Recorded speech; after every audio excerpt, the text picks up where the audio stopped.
How's it going, everyone? My name is Aaron Knoll, and welcome back once again to TMG's The Rundown, where we are picking up part 2 of our previous video discussing the best films of 2024. First off, thank you to everybody who's tuned in over the last couple of weeks as we've done 2 parts on both the best and worst films of 2024.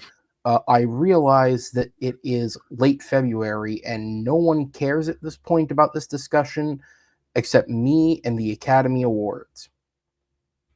And I don't have as many viewers as them, so I appreciate the ones who are watching. Joining me once again for part 2 of this video, my good friend Tyler Franklin is here. Tyler, welcome back, man. How you doing? Good. How about you? Good, yeah.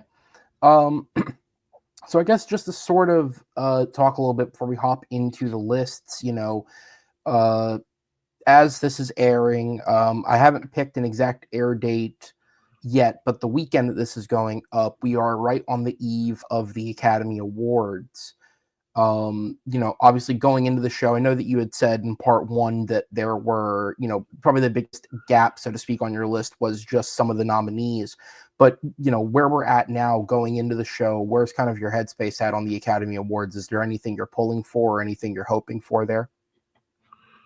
Off the top of my head, I really, it's hard to say because, I've only seen a few handful of the Best Picture nominees. I think of those being Dune, that's one of them, right? And Nora, and what's the other one that I've seen? The Substance. Wicked. Oh, and Wicked. So honestly, I'm pulling for. It's probably ironic because I'm pulling for the movies that I've seen. You know what I mean? Like if I'd seen The Brutalist, if I've seen A Complete Unknown, or I'm Still Here, or Nickel Boys, maybe those would be one of my favorites. But I don't want to spoil my favorite movie of the year. It is one of the ones that I've seen from the Best Picture nominees. So I am pulling for one of those, but we can talk more about that once we get to it. Yeah, that's totally fair. I was gonna say of the Best Picture nominees specifically, the only 2 I haven't seen are I'm Still Here and Nickel Boys, but I know when I'm seeing them, so it's just I haven't physically seen them yet. The thing that I like about, the thing that I both like and hate about this year's Academy Awards is I like that it's so open. I like that, like, compared to Oppenheimer last year and Everything Everywhere All at Once the year before that, it felt like going into the show, even if Everything Everywhere All at Once wound up winning more than people thought it would, it still felt like it was a very, very strong and obvious front runner. And it does kind of take the punch out of the show a bit if, like, you just know that there's something that's going to take it when you're going in. I like that this year, just based off of like precursor award shows and sort of when you listen to the buzz of people from Hollywood, there's at least 3 of them, I would say, in Anora, Brutalist, and Conclave that have a really, really strong potential at winning Best Picture. And that's not even when you take into account the fact that, like, with the ranked choice voting system and the idea that the film that is like most consistently ranked 3rd could overtake something that's more divisive. And you look at something like Wicked, which is really, really loved, obviously, maybe not everyone's number 1, but, there's legitimately an outside chance that it could slip itself into something just based off the way the voting works. I think it just makes it more interesting. I like that, you can't sit there and run the gambit on your ballot just by off of like, well, they're winning, unless you're Kieran Culkin, in which case you're probably going to win. But yeah, I think it makes it more fun. I think it makes it worth watching the show, which obviously the Academy care about, but they can't control. So it makes it more interesting. Yeah. If there's anything I'm rooting for, it's actually I'm rooting against a movie. And it's Amelia Perez because I hate that movie. So I really hope that doesn't win any awards, even though it's the most nominated movie of the year. And maybe a hot take, I'm also rooting against Nora because I just didn't love it as much as everyone did. It's a good movie. I think it still has a lot of problems though, and it's been scooping up awards left and right all the other award shows. So no offense to Sean Baker, Mikey Madison, and the rest of the crew. But I feel like some of these other films are just a lot more risk taking. So yeah, we'll see. Yeah, I'll agree with that. Well, I was going to say, Amelia Perez, it wasn't on my worst of the year list, but because we did, 22, it was down there enough that it scraped onto the bottom of that list, the full 22. Um, Overall, I think that Amelia Perez's biggest sin is that just compared to everything else surrounding the movie, it's just kind of boring. Like, Yeah, visually, I think Jacques Audiard has an eye for direction. I mean, obviously, he's made great films in the past. Like, it's directed interestingly enough, but it is just kind of really boring. Like, for you read that premise on paper and you think it should be more interesting and more intense than it is, but it doesn't read that way. yeah. And to any Latin person out there that has an issue with the the dialogue from mainly Selena Gomez, but also I've heard some people complain about Zoe Saldana's delivery. I'll say this as a white person who does not speak Spanish at all outside of basic elementary, I have heard enough fluent Spanish speakers in my life to watch that film and even sit there and go, oh, you can tell that they're kind of taking a beat before they deliver the words because they're trying to make sure they don't fuck up the line because this is not natural to them. And you can see it. I mean, not that I'm in the business of trying to give Carla Sofia Gascon much credit right now, but like you can tell that it's just so much more natural to her than it is to the others. Yeah. And it is distracting. When it's almost like you're seeing them break character to think about what they're about to say. Which I feel like as an Irish person, I should just apologize for Europeans in general. It's not their fault. They like artsy shit, and it's certainly artsy. It's one of those, paintings you walk into the museum and it's a total mess. And you're just like, that is art still, technically. All right, man. Well, let's go ahead and hop into this then. The way the show works, same time as last time, except we have our top 11 now. Tyler, as our guest, is going to go ahead and go first. He'll do his 11 through 8, then I'll go. Then he'll do his 7 through 4, then I'll go. For the top 3, we'll trade one apiece, at which point we will build the show's list at the end. Just as a reminder for everybody from part 1, the only 3 films we have on crossover right now are Wicked, Sing Sing, and Challengers. Both Sing Sing and Challengers will be brought up later in this video as they were punts into this one. But with that said, let's see where the list goes. And I will say this, and also I'll bring it up when we get to it. Just from our personal discussions, there is one film that I am damn sure guaranteed is going to be on your list that I did not get to, and it's probably my most disappointing miss of the year that I didn't watch it, but I'll get to it when we get there. That said, Tyler, start us off, man. What's your number 11? My number 11 is Richard Linklater's Hitman, which That is a punt. That's a punt. No, I wanted to talk. Okay. What's your 10? My number 10 is gonna be I Saw the TV Glow. Okay, go ahead. That was one I did not get to. Okay, yeah, I Saw the TV Glow is directed by Jane Schoenbrunn, who previously directed what is it? We all go to the World's Fair. I think it's That sounds right. Yes. We're all going to the World's Fair, which I've yet to see, but has come shot up to on my watch list just because I really loved I Saw the TV Glow. It is advertised as a horror movie, but honestly, it's more horrifying due to the sense of existential dread that you experience while you watch the film, and the same type of dread that our main characters are going through. There are a few moments that are quite scary. There is a jump scare that got me pretty bad. But this is a movie that I had to watch several times before it finally clicked with me. I am the type of person that will knock the hell out in a movie. Like if I'm a little bit sleepy, I will fall asleep in a dark room. So the first time I saw this with my girlfriend, I was in and out snoozing.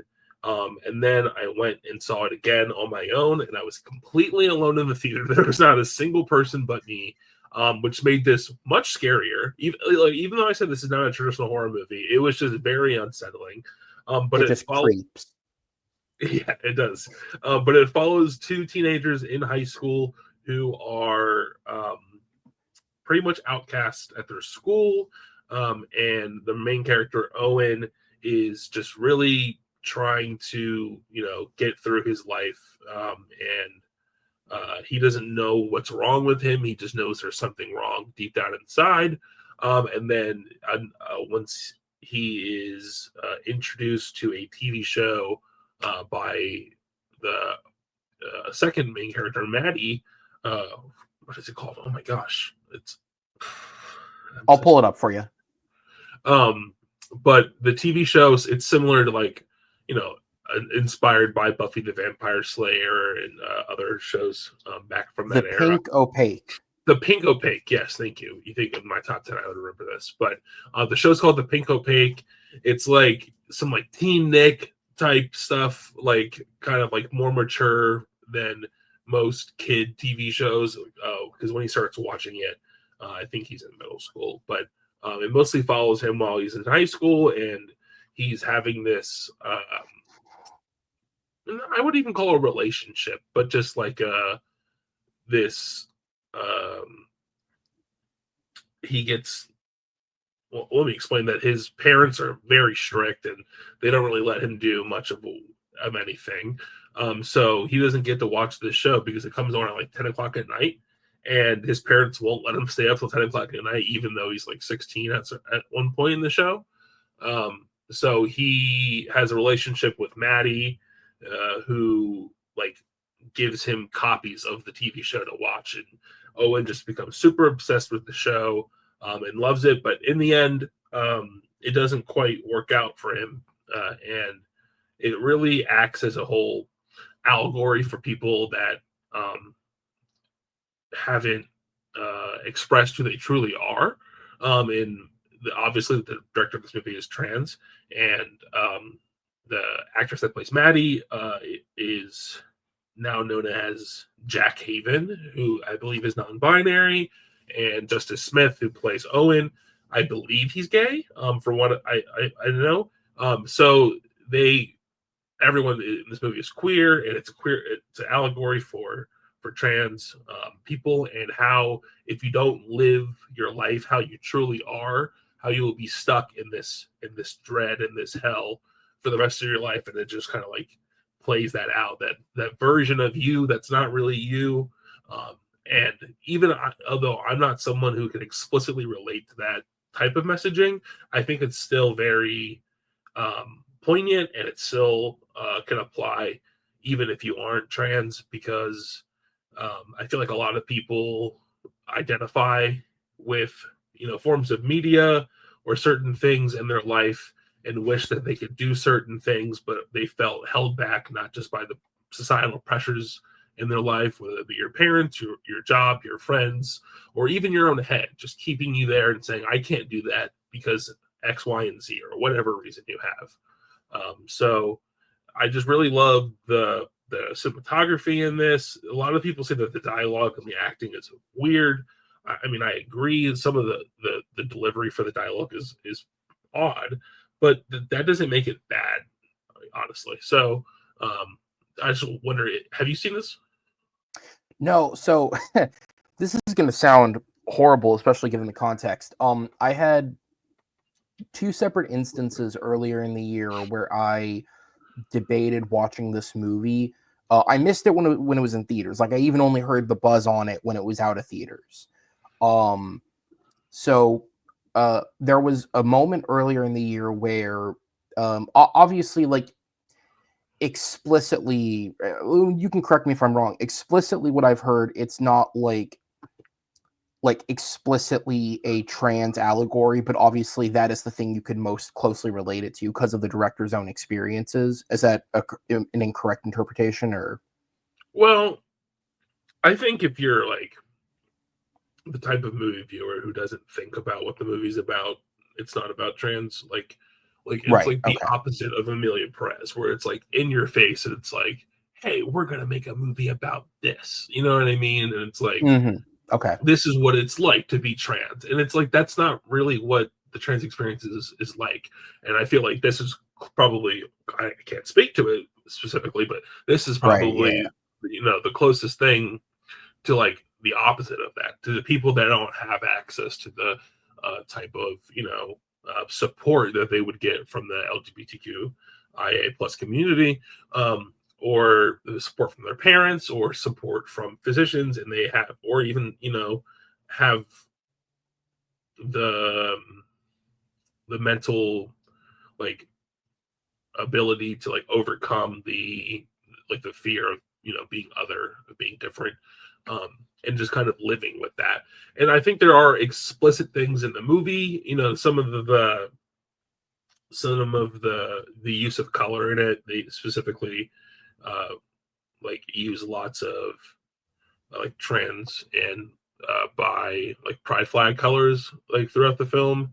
And I Okay. don't want to spoil what happens, but I mean, when I watched it for the third time, I was like, yeah, this is definitely like, that's what this is Okay. about.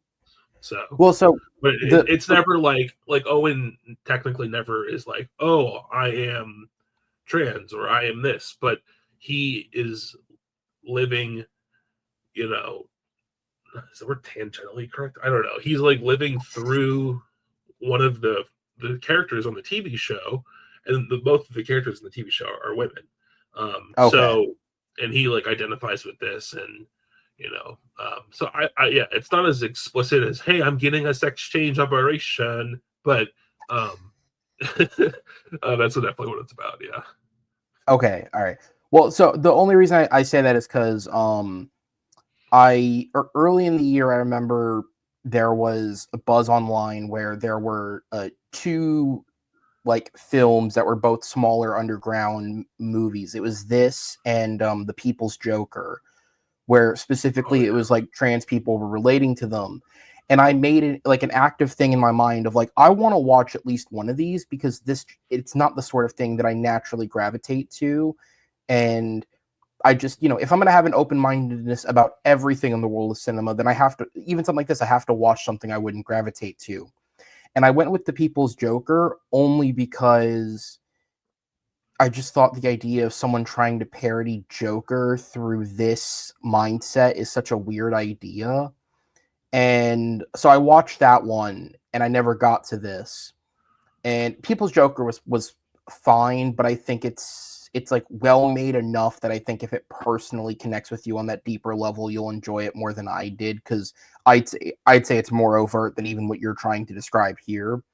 Um Oh, and then I'm sure. later in the year, when I was going back through like, oh, what should I watch to sort of wrap up the year, catch up on things I missed. I like Justice Smith a lot. I know he's like his acting is a little polarizing. Some people really don't like him. Some people do. I like him, and uh, he had two films this year, neither of which I had seen at the time, and I opted, despite the horrible reviews, I opted to go with American Society of Magical Negroes because it was the one that on trailer it interested me more, and it made my top 10 worst films of the year. So yes, it's as bad as everyone said it is, and it if you watch the trailer, that's the joke. That's all it has to say. That's where the joke ends. So no, I had two instances where I could have watched this film and I went the other way. And just off of like your personal description here and other things I've read, this is probably better than both films I watched. So that's on me. Yeah. Yeah, it's really, I think it's really excellently directed. Like, um, it it just doesn't feel like any other type of movie that came out this year or in a long time, to be honest. Hmm. But I really do love Justice Smith, even though he hasn't really explicitly been in great movies. Like, he was in an Yes. Apple TV Plus movie called Sharper, which wasn't very good. He's in two of the Jurassic World movies, which are bad, but I love them both. The ones that he's in, I love those ones. I think the first one is like kind of boring, like, because it's just like, Jurassic Park again. You know what I mean? Right. It's Whereas the second movie, they're just like, let's just do some stupid shit. And I'm like, yes, I'm down for that. Like, I don't need my dinosaur movies to be overly serious retreads of the entire franchise. But he's not really the standout reason for why those movies are bad or good to me. He has a good bit in Dungeons and Dragons, and he's been in a few other things. I don't want to watch an American Society of Magical Negroes. From what I understand of it, it's literally just about him pining over a white woman, right? That he wasn't Oh, that's a supposed to large be part with, of it. Yes. right? it, And also it's just the sort of title. Are we for real? Like, I know it's a trope, like that's the name of the trope, but like, come on, really? Like, it who was this made for? it made David Allen Greer unlikable. Uh, is that the older guy? I don't even Yeah. know. Oh, damn. Like it took somebody who, even in like just really bad movies, I've always found at least likable, and it made him unfunny and unlikable. It is not. It's not good. It's Ugh. like the thing I compared it to in the video, because the director comes from a similar background as the film I'm about to compare it to, but I said it's like American Fiction if it had none of the commentary. Because like both the director of that film and Cord Jefferson come from the same background of like working in political TV. And Cord Jefferson, I feel like, wrote such a smart screenplay with that film. And this is like, I want to say something similar. And let's make it a fantasy movie. And that's where the thoughts ended. Yeah, it's the No, it's not premise good. is just it's just dumb in general. Like, if it, I don't know. I haven't seen the movie, but like, I don't think people are even like, especially specifically white people, are even aware of that trope enough for them to be make a movie about it. You know what I mean? Like, No. every other movie I watch, there's a magical Negro who's just explaining everything to the white protagonist, or helping the white protagonist. But it doesn't seem like they got the irony part of the movie. Like, it seemed like based on the trailers, it was like a sincere, like, I don't know. It didn't seem like the comedy part was the fact that they exist. You know what I mean? Yeah, it's like it's making fun of the magical Negro trope, but it's like it's making fun of the most obvious versions of it, right? Like it's thinking of like Bagger Vance or Green Mile. It's not thinking of anything deeper than that. So it's just the most obvious things you could go for. That's kind of where its head's at. Maybe they should have made like a Mickey 17 situation where he's just like in a bunch of different scenarios. Or Oh, I don't dude, know. I'm not going to I don't try want and to. correct this movie. I don't I haven't no. seen. I was gonna say I don't want to tangent too far in a shitty film when we have better films we could be talking Yeah, about. that's But like, true. once it uploads, if you go and just listen to specifically that part, like I go into, because I just spoil it because I don't care. Like internally in the movie, it even introduces concepts that could have added more depth to the premise, but they're like post-credit stingers and not like the fucking movie. I don't know where they were at with it. Anyways, a good film. What's your number 9? My number 9 is Rebel Ridge. Ah, okay. This was the big streaming one that I missed. Yes. Talk, I talk about it. I saw the reason why I wanted to watch this movie was because of TikTok. I saw a clip, like many things that happen. I see a clip on TikTok and I'm like, oh, I gotta watch that. What is that? That happened to me with the what's that Amazon Prime show called? I forget. Whatever. You like Reacher? Cross. No, Cross, based on the Alex Cross books. Oh, yes. Yeah, yeah, yeah. Was that good? Yeah. Oh, I loved it. It was I never binged stuff. I binged it so fast. Like, it Okay, was cool. really fun. But Rebel Ridge, I saw a clip online with Aaron Pierre talking to like some police chief, and it was just like the coldest line delivery ever. And I was like, who the hell is this guy? I gotta watch this movie. It's on Netflix. Directed by Jeremy Saulnier. I'm not sure if I'm saying that right, but he That did sounds right, Green yeah. Room and Blue Ruin, which I haven't seen, but people like Love Green Room and Blue Ruin. Green Room was, if it wasn't in my top 10 of that year all those years ago, it's like just outside of it. It's fucked, but it's good. Yeah, it's on my watch list. But so this, and I feel like is that like more like a thriller horror type situation? Yes. Oh yeah. Most definitely. Like, I'm trying to think of an example that's like non-spoilery. Like for a decent chunk of the film, Anton Yelkin goes around with like part of his arm hanging on by the muscles. Like it is horror thriller. Like, Oh, yeah, I gotta watch that. Okay. it is. If Well, I'm remembering that right, maybe I'm describing it as more gruesome than it was, but like it is. It's hardcore. Like, yeah, Patrick Stewart's a fucking nightmare in that movie. I gotta watch it. I gotta watch it. But in Rebel Ridge, it's about the story of a former Marine who is traveling into town, to a small town by bike, so he can take some cash that he has to bail out his cousin because he was arrested on like some petty possession charges for marijuana, nothing too serious. And he ends up getting literally ran over by a police officer, like who's driving a car. He knocks him over off of his bike as he's just biking down the road because he has his headphones on. He doesn't hear the guy. And then after breaking his bike, they seize his belongings and recognize that he has $10,000 in cash. And what do cops in a small white cops in a small town Yep. think is going on when they see a black man with a bag full of cash? They think he's some kind of drug dealer or runner or some kind of crime thing. So they make the assumption that it's drug money, and therefore they are allowed to seize that money under the laws that are set in place in that county. And these laws aren't fake; like they're based on like real things that like police departments can like seize money if they believe that it's for or it was Yes. used for drugs.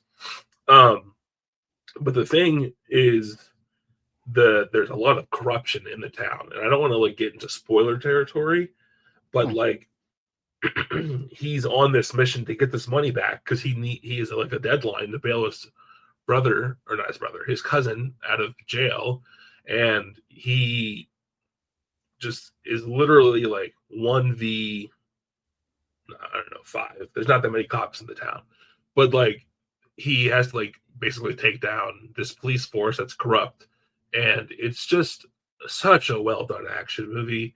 Like it was like a breath of fresh air, especially over the years. A lot of our action movies have become very edited to shit. Like they just cut, all the time. You don't get to see the hits. They don't choreograph it very well, and everything in this is just done so well. The it's so dynamic, and you really care about what's going on because you just feel the injustice. They like right, it's folding right before your eyes.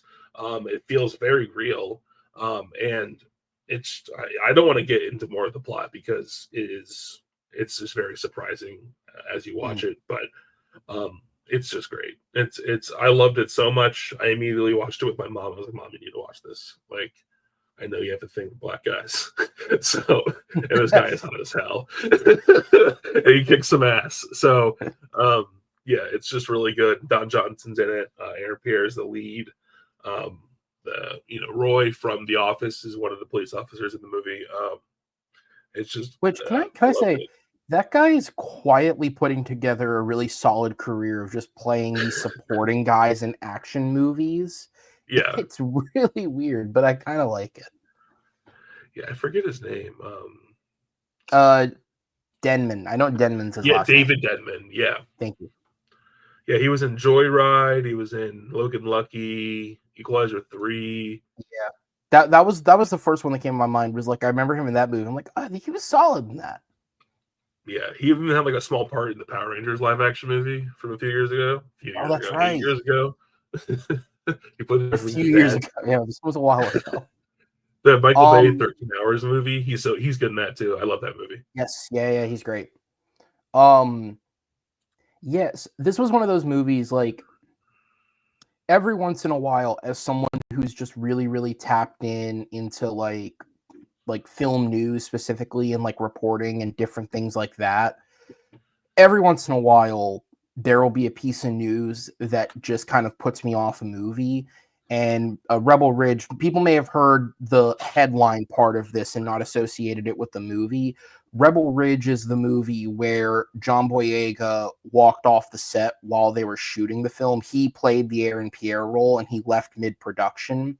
And at the time, it was reported that it was due to issues that he had with the script and the way that things were being portrayed. It was later revealed that it was actually a family emergency, and that's why he left the production. It had nothing to do with the movie itself. There was a family situation that required him, and so he left, and they restarted production with Aaron Pierre. And it was one of those things where, like, personally, I'm just such a fan of John Boyega, and I want his career to do better because I think he's a really good, talented actor and one of many who got effed over by those Star Wars films.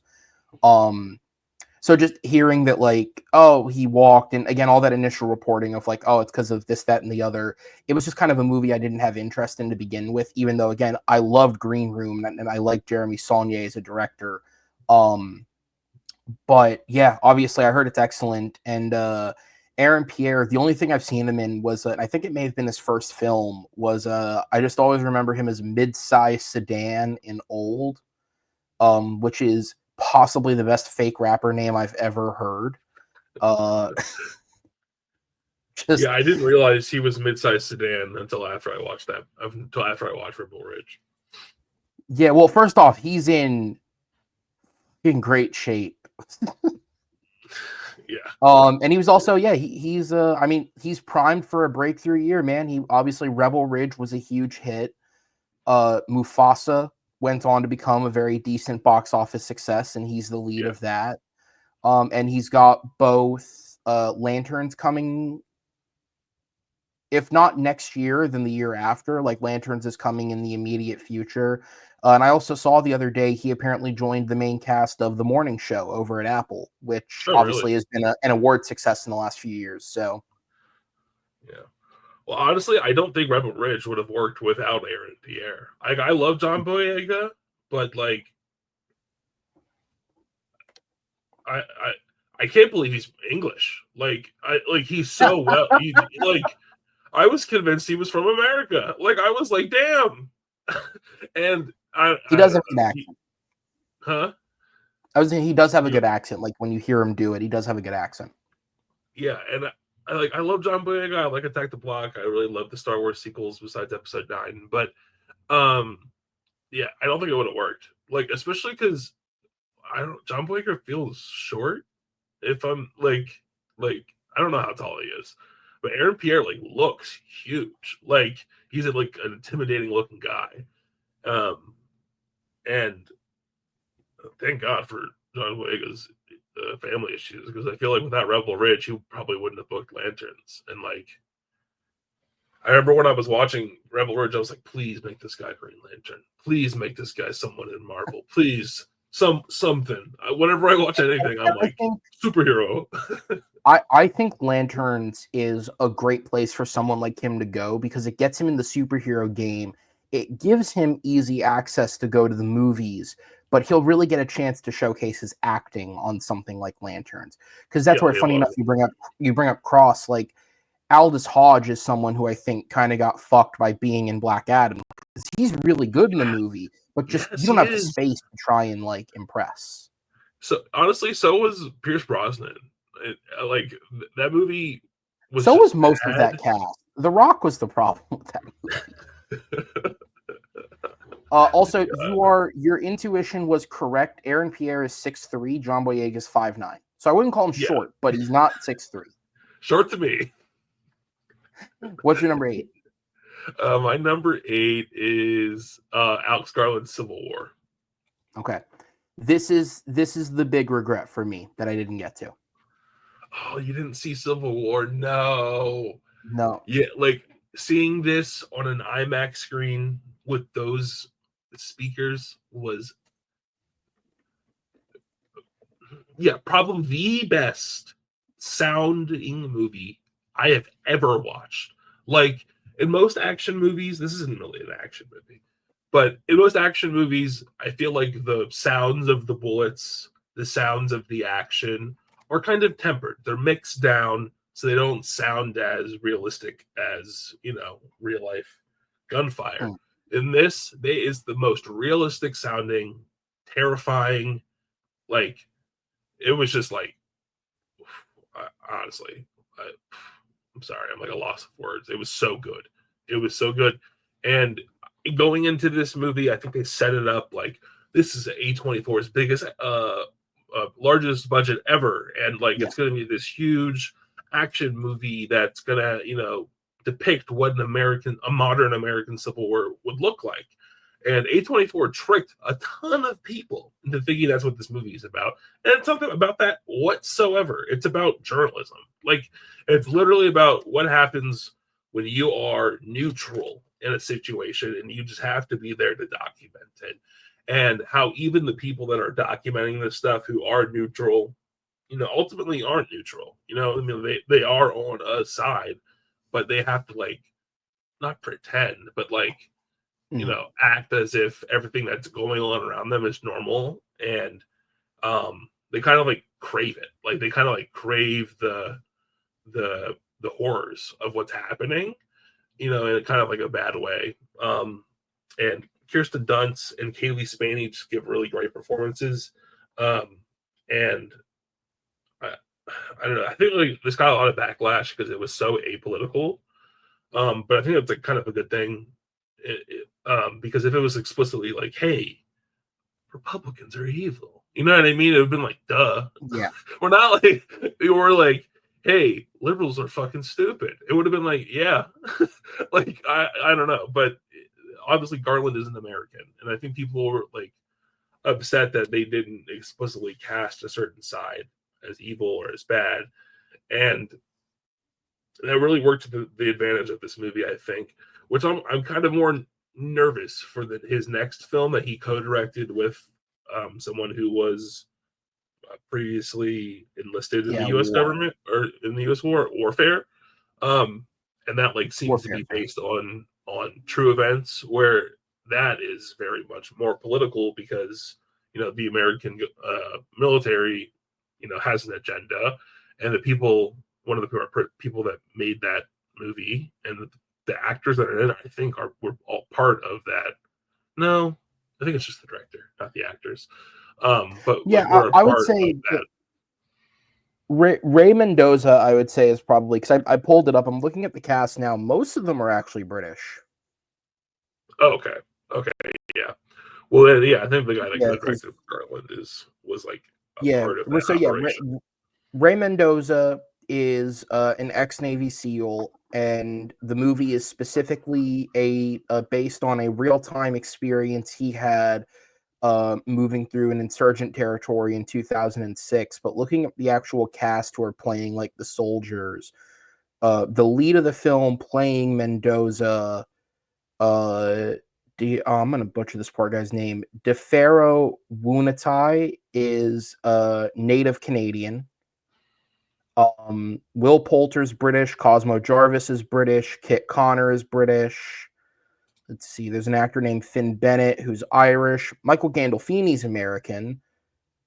Noah Centineo is American, but then you have Henry Zaga, who's Brazilian, Joseph Quinn, who's English, Charles Melton, who is American. Okay, so like 3 of the leads are American, Okay. and Well, none of them are like top billed. we'll see then. But I don't have much faith in that compared to Civil War because true story war movies aren't usually my bag. I like fake stuff. Um, but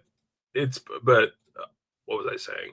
Not Rebel Ridge. Civil War is just it's essentially a road movie. It's just, hey, we got to get from point A to point B. We want to photograph a certain thing, and on the way there, they just run into some issues. Traveling the country, and it's like a nail biting, tense thriller that's about photography. Like, and it feels like um kind of like self-referential because I don't know, like at the end of the day, like filmmaking is just like pointing a camera at something and observing what it is, whether it's fake or whether it's real. You know, like I'm trying to say, like they pretend that they are neutral in this, but there is no objectivity like when it comes to a photograph. I feel like, you know what I mean? Because Yes, the because decisions that you make. a photograph is just a static picture of what is actually happening. There is zero, I mean, unless you really stage something, there is zero influence on what is happening because you're just capturing the moment. Well, what I think is like there's still like subjectivity to it when like what the photographer chooses to photograph to capture, where they capture it, how they capture Right. it, how they frame it after they capture it.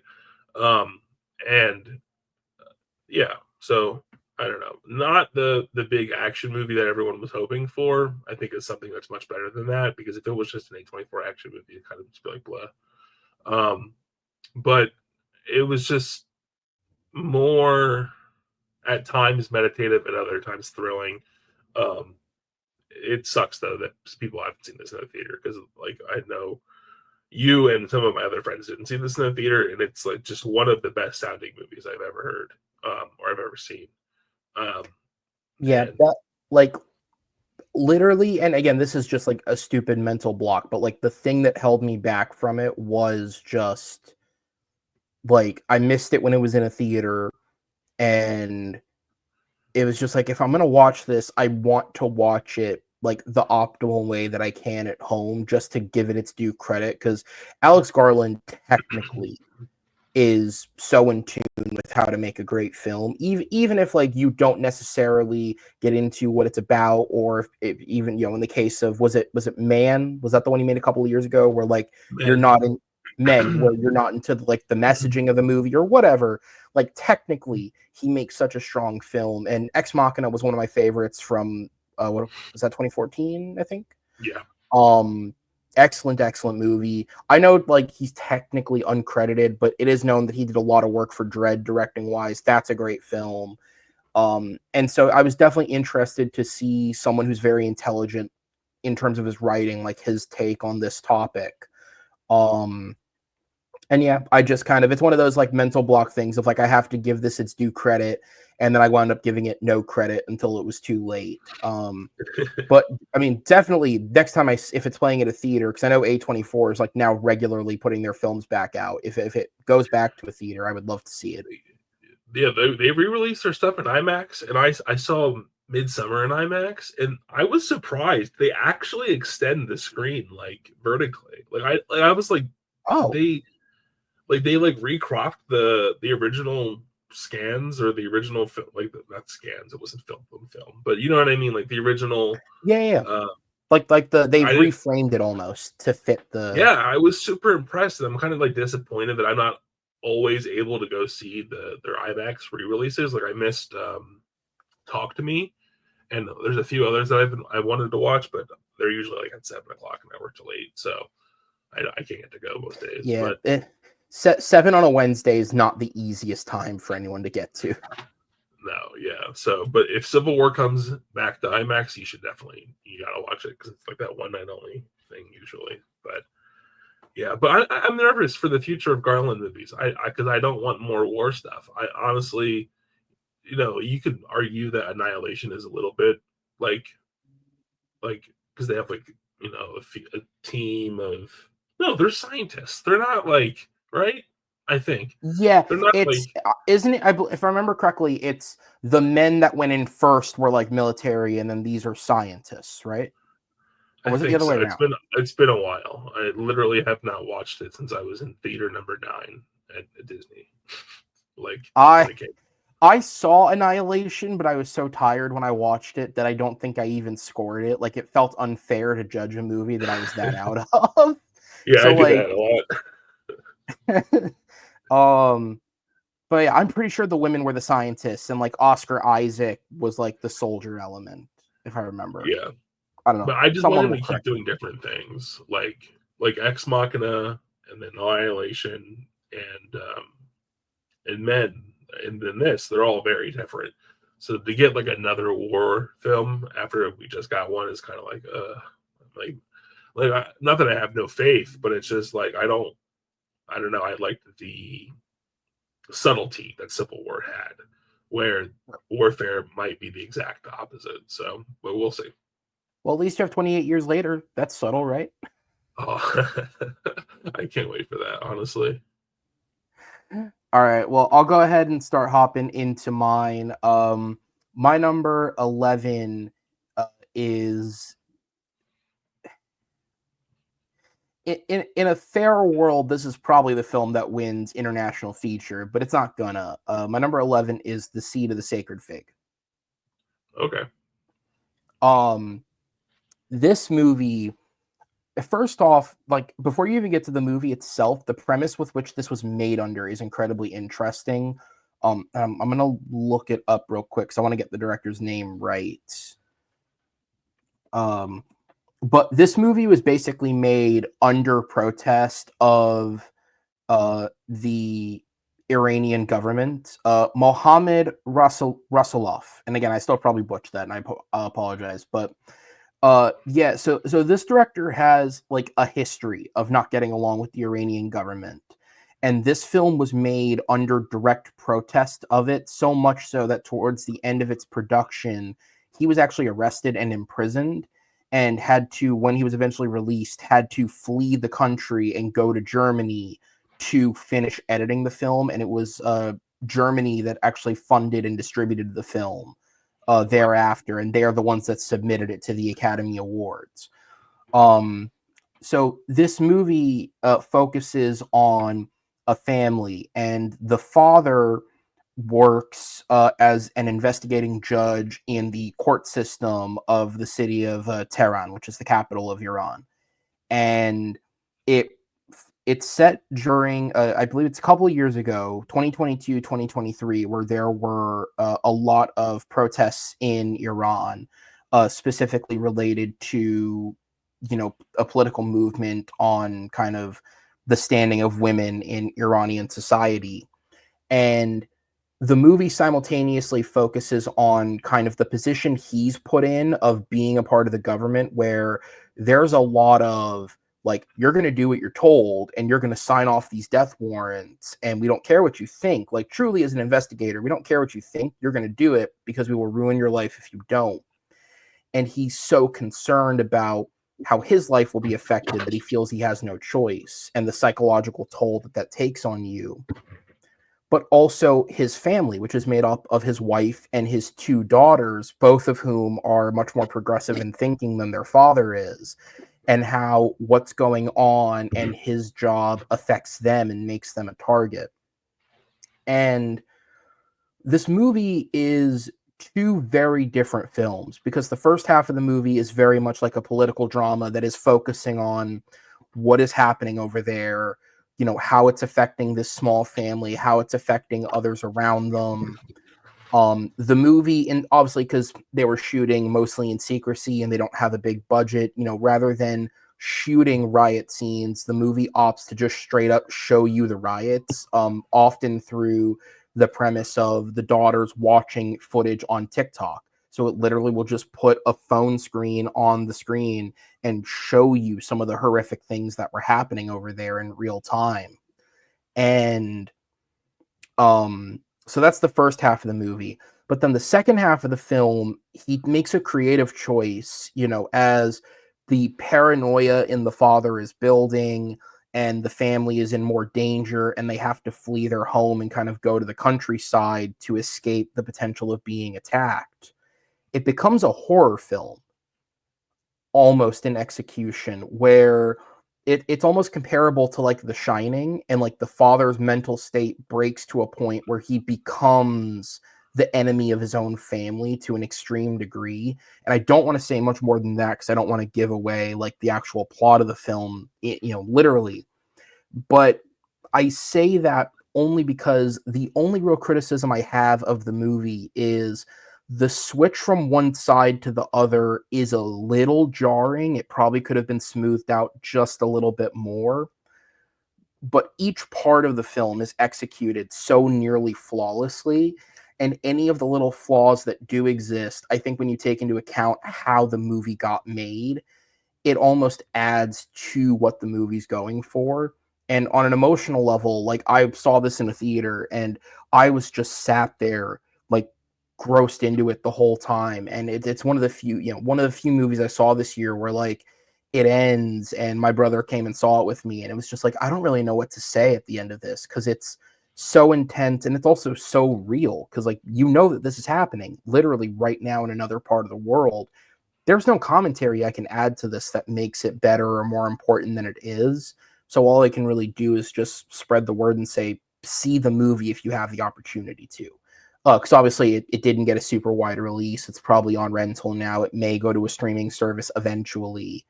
But it is definitely very, very good. And again, for me personally, of the ones I've seen so far, this is the best international feature film.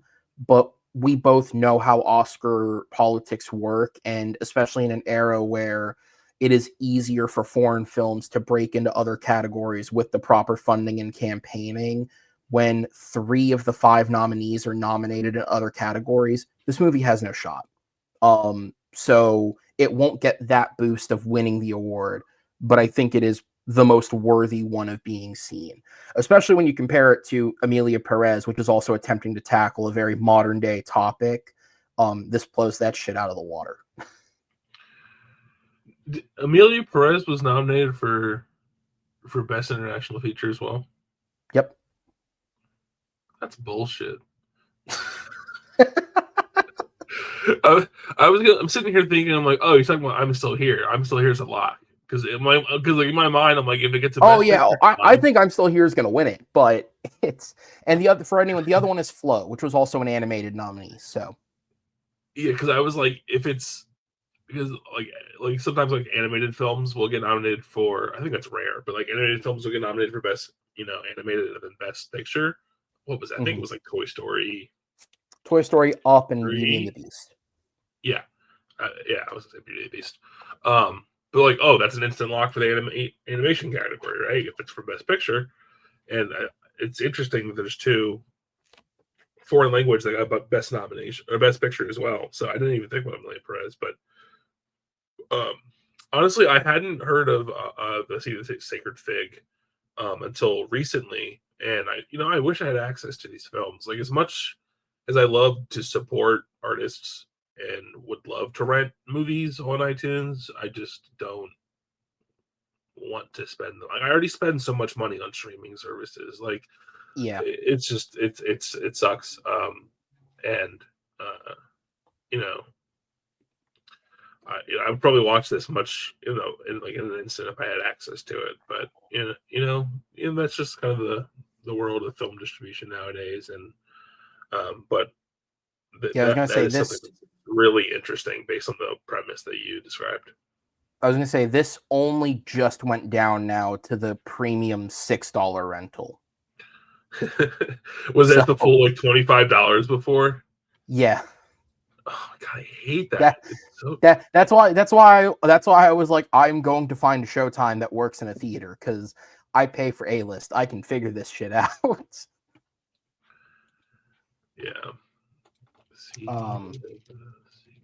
But yeah. So, anyways, I'll move on because I'm gonna imagine this next one's a punt, so we'll get through it quickly. My number 10 is Dune Part 2. Yep, but Cool. My number 9 is The Wild Robot. yeah, I haven't seen it yet. Yeah. This one is I think The Wild Robot is an excellent film. Even though, as we'll get to in a second, I do have one more animated film above it. This one might have some of the best vocal work I've heard in an animated film in a long time. Genuinely, Lupita Nyong'o, Pedro Pascal, and Kit Connor as the 3 leads of this movie. Their vocal work is so strong that you actually buy the connection between these 3 characters as this like sort of, I guess you would say, like a found family in this instance. Which, for anyone who doesn't know, the premise of the film is Lupita Nyong'o is a robot who works for a company in the future, or I guess she's made by a company is the better terminology, who create these robots that are meant to basically be able to do anything for humanity to help improve their lives. And she winds up through an accident getting lost in a forest filled with animals and learned to adapt to the environment that she's in so as to try and be a help to the animals and not something that could harm them. And then specifically in that, while she's sort of figuring things out, she accidentally kills the mother of a baby gosling and decides to raise the gosling herself so as that it doesn't die in its environment because she killed the mother. Um, the movie's really heartfelt. I mean, obviously, just that premise alone sounds darker than your average kids' film. It's directed by Chris Sanders, who did How to Train Your Dragon and Lilo and Stitch. Oh, there you And go. yeah, and again, he nails it here with just that heartfelt approach to telling this story. Like I said, the voice work is excellent. The animation, which is again evolving on this like watercolor style that DreamWorks started with Puss in Boots. It evolves on that idea, and again, I think it's beautiful looking. I think it's really well done. Um, but also like as the movie moves forward and like because it is a kids film, you're going to have some elements of it that are a little more conventional, or you're going to have some elements of it that like it builds to a big third act. I think it does a good job for the most part of making the progression of the story seem natural, and maybe part of that is because it is adapting a book. um and there is more, so I'd imagine they're going to try and make a sequel to this. But I think where it never loses itself is that core at the center of the movie and the heart that those three characters bring to it. And that's the strong connection that I think really kind of gets you through the movie is, these three characters, they explicitly care about each other and they make the audience care about them, but then they also care about the other forest animals, right? Because naturally in a forest, with predators and prey, and not everyone's going to get along. And I think that the movie kind of shows you, obviously it's fictional, like these are talking animals, but I think the kind of message behind it of like when put through adversity, we can find a way to get along is almost weirdly more real world than a lot of other movies made nowadays. Because trust me, if there's a moment of adversity that's happening, it's right now. Um, cut the nut jobs out first, but I still think there's a lot of people in this world who could find more common ground to get along, and that's kind of what the movie's getting at. And I think it does its messaging really, really well, while also still being just a really fun kids film, which I think is more important than anything else. Like for me, obviously in Pixar is, in all time kind of the king of this, of making films that work for adults but are still kids films. And I think this movie most definitely fights up there with the best of Pixar films. It's easily some of the best of DreamWorks' work because they're at times brilliant and at times woefully inconsistent, and at other times whatever the hell the Boss Baby is. Um, but yeah, this one is great.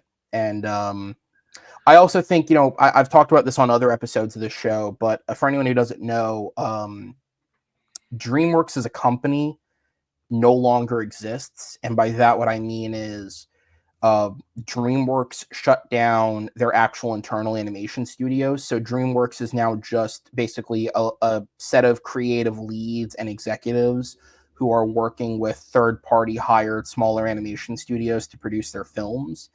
And I think this is an excellent final film for DreamWorks proper to go out on.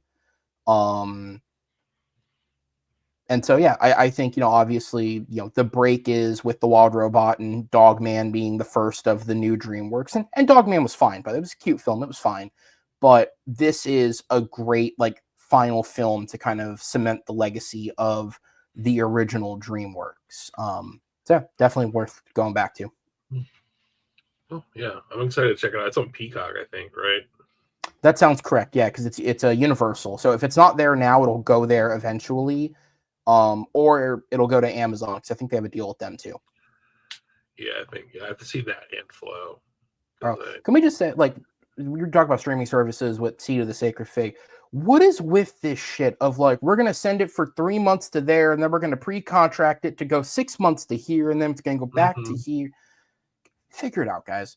Actually, funny enough, I'm shitting on Amazon and streaming services. My number 8 is My Old Ass. Oh, that's high. Yeah. I don't even know where it is on my list. Oh, it's at 21 on my list. Did we already talk about? Where did we start? At 22? Was it on your list? Yeah, 21. Oh shit! No, we did punt that, and I didn't even write it down. Holy shit! Okay, well, I almost. thank God you said that. I almost missed that for some reason. I didn't have it written down. That'd have been crazy. Yeah, I really so.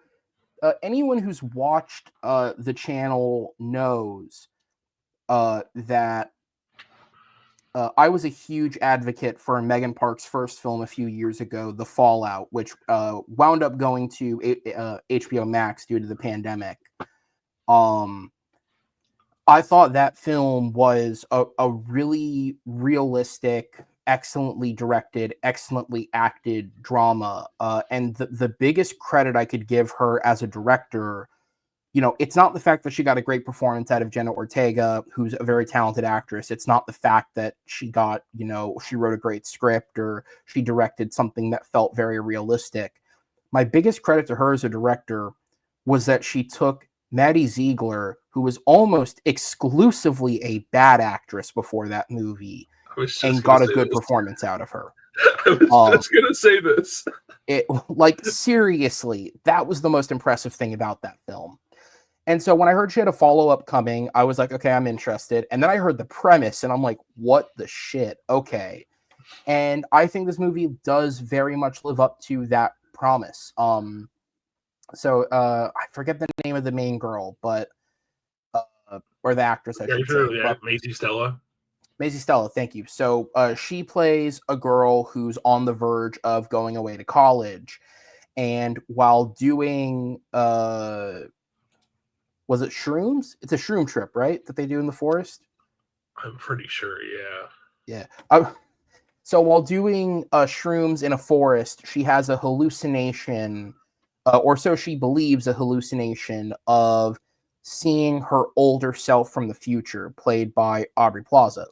And Aubrey Plaza gives her, a series of pieces of advice, basically love your family, don't take them for granted. But among all of these, she also says, stay the hell away from Chad. And that's kind of the hook the movie gives you of just, okay, who is Chad? Why? She's clearly a lesbian. Why should she be scared of Chad? And that's kind of what the trailer goes off of. And then you get into the movie itself. And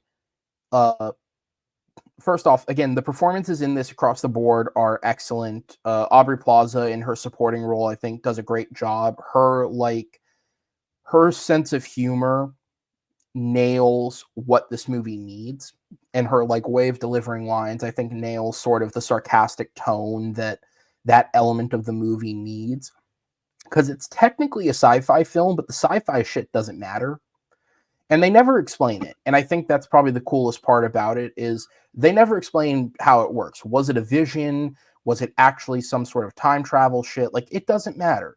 That's not what's important. What's important about the movie is the connections between the characters. And again, I think the cast in this, it's really well acted. I think she does a great job directing them. I think the writing, once again, in this is really strong in creating these character moments. And I like that, especially in a world where movies are so much more willing to explore the concept of sexuality on film. I mean, again, it's not even been 10 years since Love, Simon came out. And I remember the big thing about Love, Simon was this is the first studio produced rom-com that features a gay lead. And that's a big step forward. And now we're at the point where this movie is almost an inverse of that, where it's an exploration of sexuality from someone who is fucking sure she is gay, except maybe she's not. And watching the movie the first time, because I saw it twice, watching the movie the first time, it like blew my mind that that was the approach, because that in and of itself is almost reason enough to say, like, avoid this Chad character. And by the way, if I'm going to spoil the movie because I think it's important to talk about it to spoil it. So if you've not seen it, just skip to the next time code from here because I don't want to spoil it for you if you haven't. But we'll get into it. The reveal at the end of the movie that it's not the fact that like this guy makes her question her sexuality. That's not what's terrifying about him. The idea that, you know, because the movie sort of perpetuates this idea that, like, does he do something horrible? Is he this horrible person secretly? Like, is there something to be fearful of? That's not what it is either. It's simply he's a good person who tragically dies too young. And that is heartbreaking for someone who loves him to deal with. And that's the reason that you want to avoid him. And then, you know, kind of dealing at the end of the movie with that idea of, is it worth having experienced it if it makes your life richer, or is it better to avoid the pain?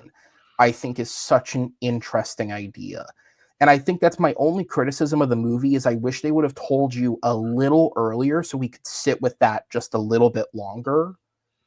But I still think the execution of it is perfect because the entire time I'm watching this movie going, the hell does this guy do to like earn this repu?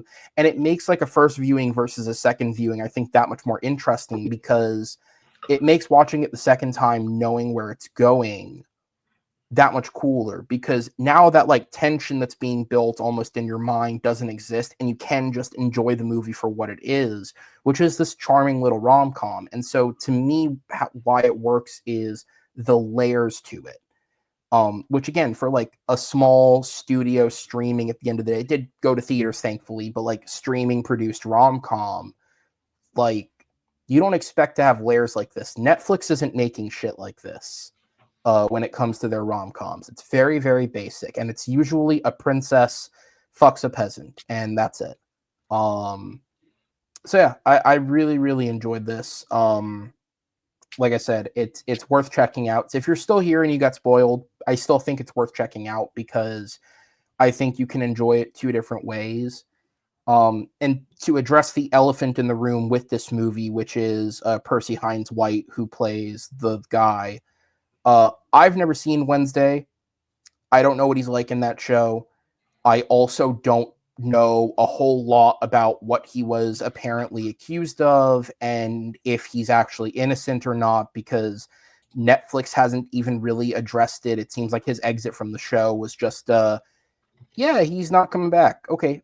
And they moved on from it. So I don't know. I can't judge the kid in that sense. I don't know what he was accused of fully. I'm not sure if he was even, you know, ever found guilty of anything or if there was any further proof than an accusation. What I will say is, if he is innocent and if this was a baseless accusation, I do hope his career recovers because I think he's very talented. Obviously, if he's a shitty person, he doesn't deserve to work, and I stand by that for everyone. But whatever happened with him, I hope that, you know, if there was a victim, I hope they're okay. And if there wasn't really a victim, I hope his career recovers because he is very talented. But this sounds fucked up. Knowing that this kid got in trouble for something almost sort of made the movie a more interesting watch because it's almost like you're experiencing the real world version of what this movie's going for. Because having never seen this kid act before, I was like, man, he's kind of charming. I could see him finding like almost like a Michael Cera path into being in more movies, like that, like quirky, just kind of charming kid. But then like, oh, but is he actually a horrible person who did something bad? I don't know. Not that it affects the film at all, just interesting perspective. But yeah, so it's on your list as well. What do you think of it? Well, it made me cry a lot. That's for sure. Like, um, And one thing you didn't mention, the younger brother in the movie has this obsession with Saoirse Ronan, and he has like this entire wall full of pictures of Saoirse Ronan, and it's so funny. I mean, the movie in general is, besides it being sad and making me cry, it's very funny. It's Like, very funny. It's hilarious. There's this quick question. What yeah. Saoirse Ronan movie gets you that attracted to her at that age? What do you think did it? I think that kid's just confused about his sexuality. I think like when you're that young and you're obsessed with certain female celebrities, and you know, you're probably just gonna be like, oh wait, I don't want to marry Saoirse Ronan. I just want to, you know, be like Saoirse Ronan. So, but because honestly, I mean, I don't know. I'm not that attracted to Saoirse Ronan. She seems like I don't know, like she's much younger than me. I don't even know how old she is. Well, she's 30. Okay, fine. I'm 30, same age. I'm an idiot. I don't know why she just seems younger than me. Maybe because she plays teenagers. Because she's been around since she was like 12. Actually, she's about like 12 or 1 month younger than me. So that's too much. It's yeah, because it's like, yeah, honestly, I don't get it. But the movie is so funny. There's this sequence where she does mushrooms again, and she like does an entire performance of Justin Bieber's "One Last Lonely Girl," and it's so fucking funny. Like, it's so good. And the moments in the movie where she finally is appreciating that time with her family really was touching. As someone that has had a lot of problems with their family and like takes them for granted, and you know, I haven't, you know, done the work to get there, but like, you know, it was really relatable. And I thought the elephant in the room, I had no idea about this guy being accused of sexual assault. From what I saw briefly when I was Googling, someone on Twitter accused him, and then he said that he never even met the person, but like that's not even like good evidence as to why you didn't do it. So in these kinds of scenarios, I'm like, I don't even care about this guy. I don't know who he is. Like, yeah. So I don't watch Wednesday. I don't care if he got fired from Wednesday. So I thought the elephant in the room was that Aubrey Plaza's husband just passed away.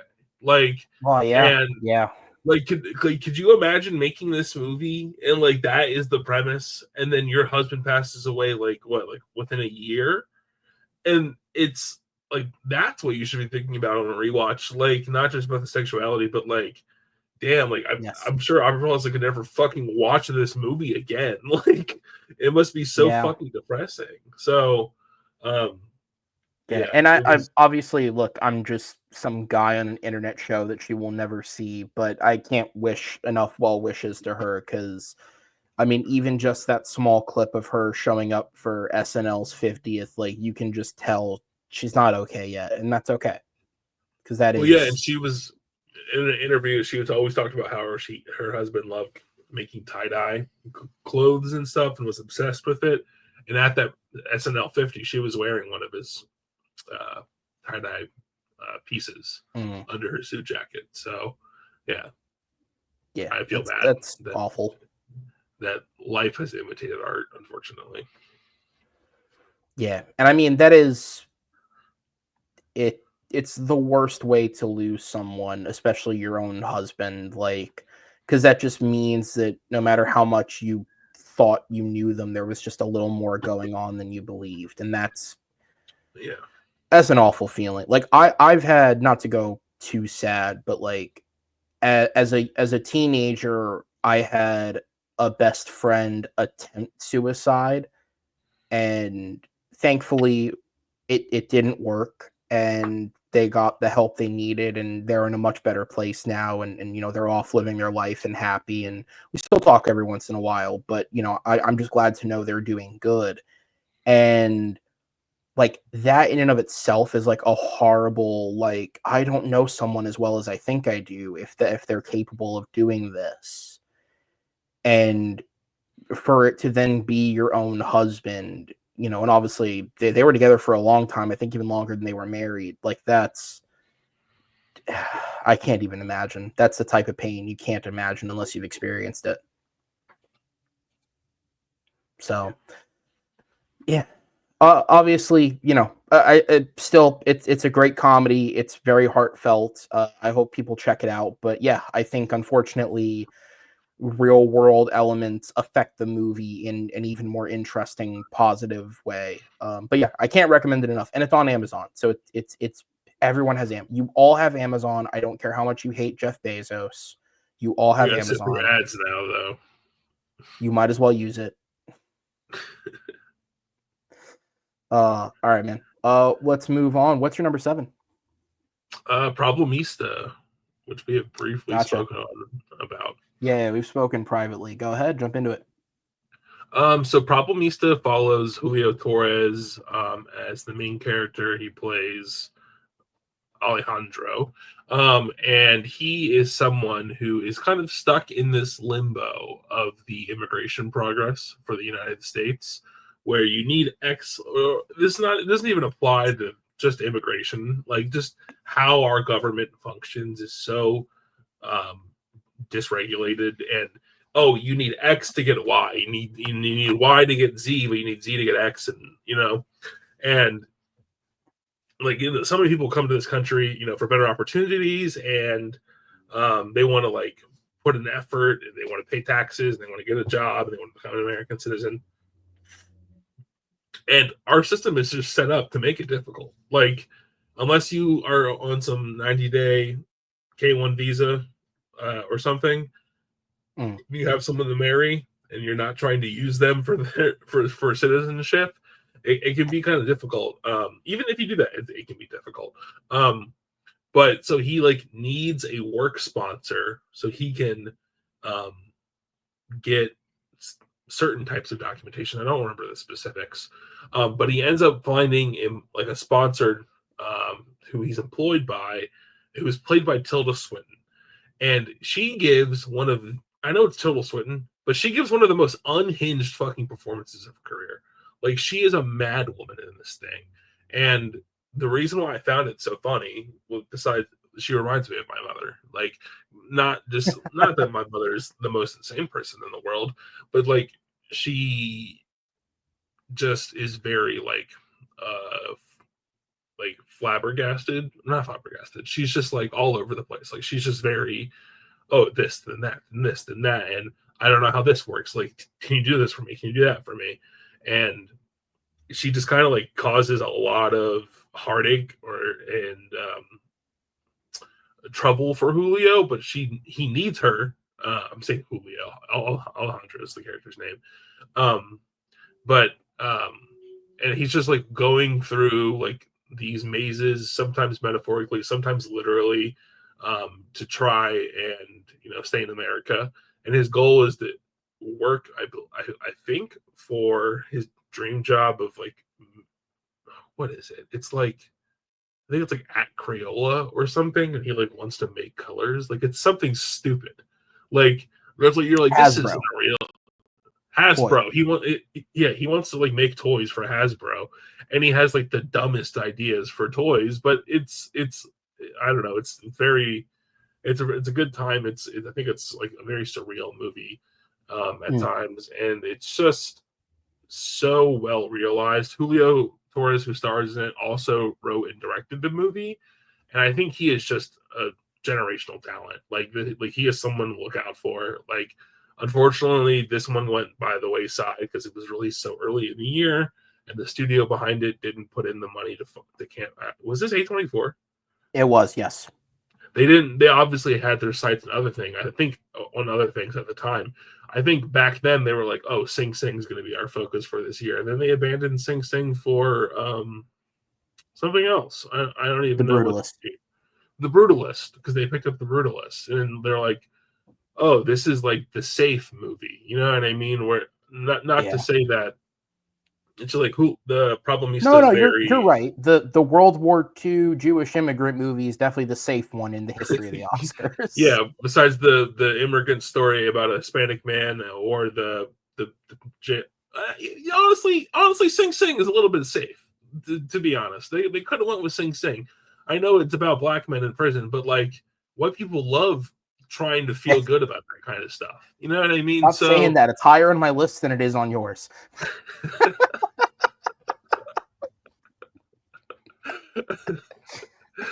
um but yeah, I was just really impressed with Probabilista, and I can't wait to see what Julio Torres does next. He has this show on Max called Los Spookies. No, that's a different show that he's in. That's a Spanish language show. It's called Phantasmas. And it's very similar to Problemista, and it's so fucking funny. Like in the art direction, just like this movie is like bizarre and it's just very unique. And yeah, I just can't wait to see what he does next. Hopefully, more movies, not just TV. Yeah, I checked this out on your recommendation specifically because I'd heard the name earlier in the year. I knew it was an A24 film, but I think you were the first person I talked to that like strongly went to bat for it. And I was like, it's on Max, like it's easy to access. So I was like, oh yeah, I'll check it out. And I liked it, but I think I came out of it appreciating Julio Torres's eye for direction and writing more than the movie internally itself specifically worked for me. Tilda Swinton is clearly very committed, but I think for just my own personal taste, it went a little too far, a little too consistently for me to fully get into the movie. But his eye for direction and the way how you can tell that he has a specific tone that he wants to take with the film. And I think every actor nails that tone. And I do have, when it's so particular like this, you have to give the credit to the director for helping them get there. But also his visual imagery, like the various cutaways to sort of visually represent like what the character's going through. And specifically, I think of when you're talking about like the bureaucracy of American paperwork, the infinite staircase with the trap doors of just like Yeah, you got to go from here to here to here to here, back to here to here to here to here. And like eventually, maybe you'll get there, but like probably not. It's such a great visual representation of that experience for so many people. Um, so yeah, I like, even though this one wasn't for me, I very much look forward to seeing what he does next because I think it's just it like with things like this, it reminds me not that I should clarify. Not that I think he is doing a Wes Anderson style, but it reminds me a little bit of Wes Anderson in that when Wes Anderson makes something that hits for me, it hits hard, but not everything he's ever done does hit. And I feel like Julio Torres, if he continues down that path, will sort of wind up a similar director. I don't know if everything will hit, but once he gets one that lands, I think it'll hit hard. And you're right. Like I love A24, and I think they've given a lot of people a lot of opportunities over the years. But now that they're like a bigger studio, this thing of like picking up movies and then either, and we talked about in the last video with the order, like literally dropping them or dropping them in terms of importance, like having Sing Sing on hold for over a year for this big campaign you're going to pull, and then pulling a lot of it and putting it into the Brutalist, like it fucks with people's careers just as much as anything else does. And specifically with Sing Sing, that's why I was happy that the two guys who did that, Clint Bentley and Greg Quaidar, their next film got picked up out of Sundance. It was one of the few that got bought directly out of Sundance this year, and I forget who picked it up, but I know it was an A24. So I'm glad that they'll get another chance to sort of have a go at it. But before we move on from Problemista, I also want to shout out the production company Fruit Tree. This is Emma Stone and her husband Dave McCary's production company, and just in the last year, give or take alone, they produced Problemista, Poor Things, I Saw the TV Glow, and A Real Pain. I think they are an exciting producing pair to look at going forward. And they're also doing Yorgos's next film with Emma Stone as well. I think they're an exciting production company to look at because just those four films in and of themselves are each kind of their own unique approach to the topic that they're going at. And the fact that they are having an eye for these types of things, it makes them one to look at. Yeah, I'm excited for the future. I love that story about Emma Stone being the only reason why Kieran Culkin is in real pain, because she was like, "Listen, bitch, get on my private jet. We're going. Let's go. I don't care if you have cold feet. Bring your family. Get on my plane. We're going to set." It's even funnier knowing that they, like, years and years ago they dated, because I just now I can only believe that this is what their relationship was like. Like, it's just, I don't want to get pizza. Get in the car. We're going. Yeah. Her husband's just sat there like, damn, was this what this is like? No wonder I won. But yeah, no, I think their production company is one to look for. And I mean, I don't know if he'll ever direct anything again, but even as a director, like, Dave McCary did a lot of work on SNL over the years, and he directed Brigsby Bear, which was another, like, fucking weird thing. So I just appreciate that they're not scared to take chances in terms of what they're putting forth. And just looking at their filmography, they're also producing Phantasmas. So, oh, nice. So clearly they want to keep working with Julio Torres. Please do more movies. Love the show. So funny. All right. What's your number 6? Strange Darling. Okay. Go ahead. Directed by J.T. Molnar, and I've never heard of that guy before. I don't want to say anything about this movie. Like, plot wise, I don't want. It's one of those movies that I went into blind because people were like, "Don't watch a trailer. Don't look up anything about this movie." Like, and what I want to say is it's a thriller. It's not really explicitly a horror movie like I thought it was, but there are horror elements. But it's a cat and mouse type of game. And it's just not what you expect. I feel like that's even a spoiler. But it's told non-chronologically, and I don't think that's a word. I don't know. It's not told in chronological order. It's told in chapters, and it skips back and forth. And it stars Willa Fitzgerald, who I am not too familiar with. I've seen Wildcat from this year, which she was in. And she's in that House of Usher show, the Mike Flanagan show.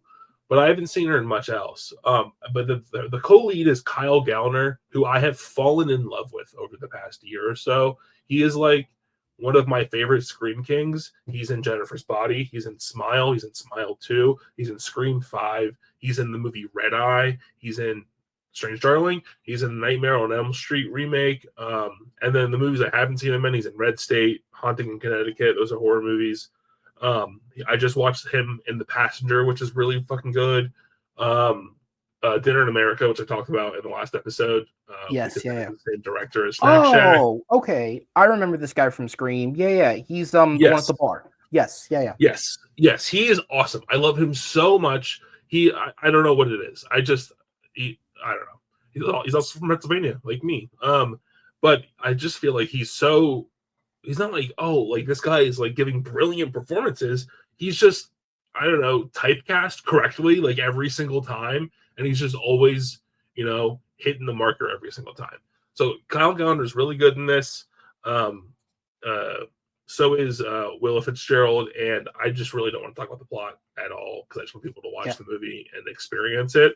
But it was one of the few movies this year I saw, and I was like, oh, 5 stars. Like, I was just like, I wouldn't change a thing about it. I had a thrilling time. The cinematography and the lighting is really good. Like, not something I was expecting, especially with like thrillers and stuff. Like, they're just kind of like, that's like back burner stuff, but really good attention to detail here. Really good stuff.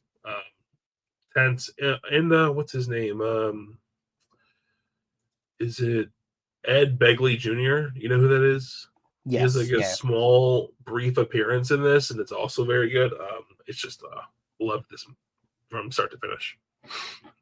And it's not on streaming. I feel like if this hit Netflix, it'd be the number one movie on Netflix. Or or something like if they had like a bigger streamer, it'd be so popular. I don't know what they're doing with it. Like I saw it in theaters and it was gone. Yeah, it went away really quickly. Yeah. But So you can get I it was gonna digitally. say, I also won't say anything. By the way, this will make the list with no issue. It's not on my list because I I rented it through Amazon, and I which it's funny. I had to look up when you started naming all his credits. I had to look him up because I don't know how I didn't recognize him from screen, but I had never seen either of these two in anything that I could remember. I watched this. So for the purposes of YouTube, we recorded these two videos like 2 days apart. I watched this in the intervening 2 days because I had it on an Amazon rental, and I like the day before we recorded this, I was like, I have time for one more film, and it was between this and The Apprentice, and I went with The Apprentice because it was Academy nominated. Did not make this list. It's fine. The performances are great. But because I had it on rental, I watched it. This movie is excellent, very well acted, very well directed. Interestingly enough, when I was reading the credits on the film, like at the end of the movie, actor Giovanni Ribisi is the cinematographer. Talk about the weirdest second act career switch I've. Yeah, no, seriously, look it up. He did the camera work. That's crazy. I don't know why. I don't know why, but he did. I don't know if he wants to switch careers. This movie's great. He's probably not getting very calls from his agent. It's just Jim Cameron being like, "Hey man, you still free?"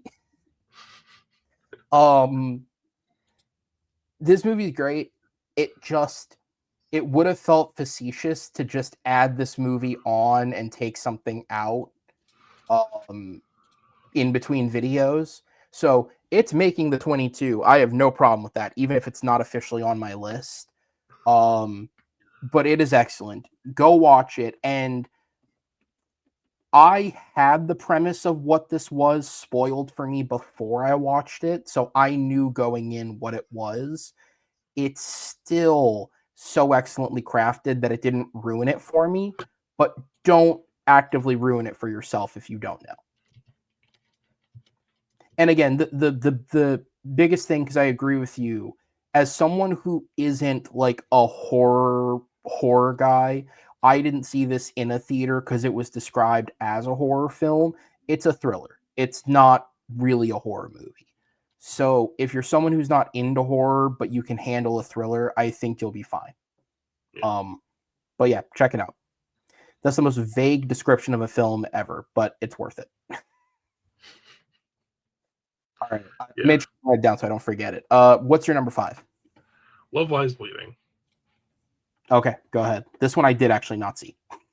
Directed by Rose Glass, who did Saint Maud for A24 back in 2019, which I found to be good. I think I gave it like a 7 out of 10. But Love Lies Bleeding was just so much more. It's a like a neo-noir thriller with magical realism elements. And those magical realism elements don't really hit until like the third act. But it's about a bodybuilder who is like just going through town. She's at this local gym, and Kristen Stewart works at this gym, and Katie O'Brien, the bodybuilder, is they just end up, not hooking up. They end up like oh man, how do I say this? Like they just they catch each other's eye, and then they start hanging out, and then they develop a relationship. But Kristen Stewart's character has a history with the crime, and her father being involved in a lot of crime, and Katie O'Brien gets roped into it. And it's just it's so funny. We just talked about how Love, Simon was like the first explicitly gay rom-com, and now it's how long was that? 10 years ago? 2018, 7 years? 7 years ago. we have so many queer films now, like with bad Yeah. representation, good representation, and this is just like so well done. Like I don't know what I forget. I saw this a while ago, but like if it's have you seen Pain and Gain? The Michael Bay film? Yeah, Yeah, yeah. it's like Pain and Gain if it was like really well shot and like kind of surreal and like Sorry, I just it's love just that your first hit at it is really well shot. That's funny to me. it's like You're super not wrong. stylish. It just like it has that grimy neo noir, like Mm. feeling to it, and it's just it's so cool to see a film about lesbians directed by a woman because I feel like a lot of the time, stuff is just it'll be about something and they'll like use something as like a tokenism type of thing, or Well, even look, like, hey, let's call it what it is, right? Prior to the last 7 years, a good proportion of films about lesbians were made by men who found it hot. Like, let's just, exactly, yeah, it and is what it is. Like, that's the opposite of what this is. Like, this is not a movie about the male gaze, like whatsoever. Like, I'm not trying to say that Kristen Stewart and Katie O'Brien aren't attractive people. It's just they don't fill the stereotypical like look of what like hot lesbians are. You know what I mean? It's just Dave like Franco's in this? yes, he is. Yes, I did. briefly. I'm gonna be honest with you. This was just like outside of the fact that I heard it was good. This was just something that was not on my radar ever to even like go and check out. So I've not even looked into this all that much.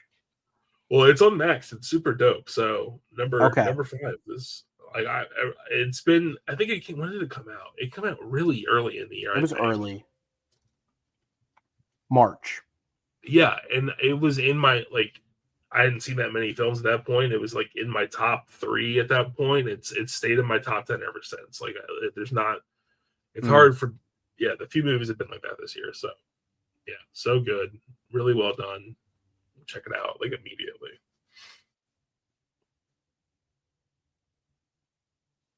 It's okay. Sorry, I just have to share this because now I'm looking at different stuff on the Wikipedia for the film.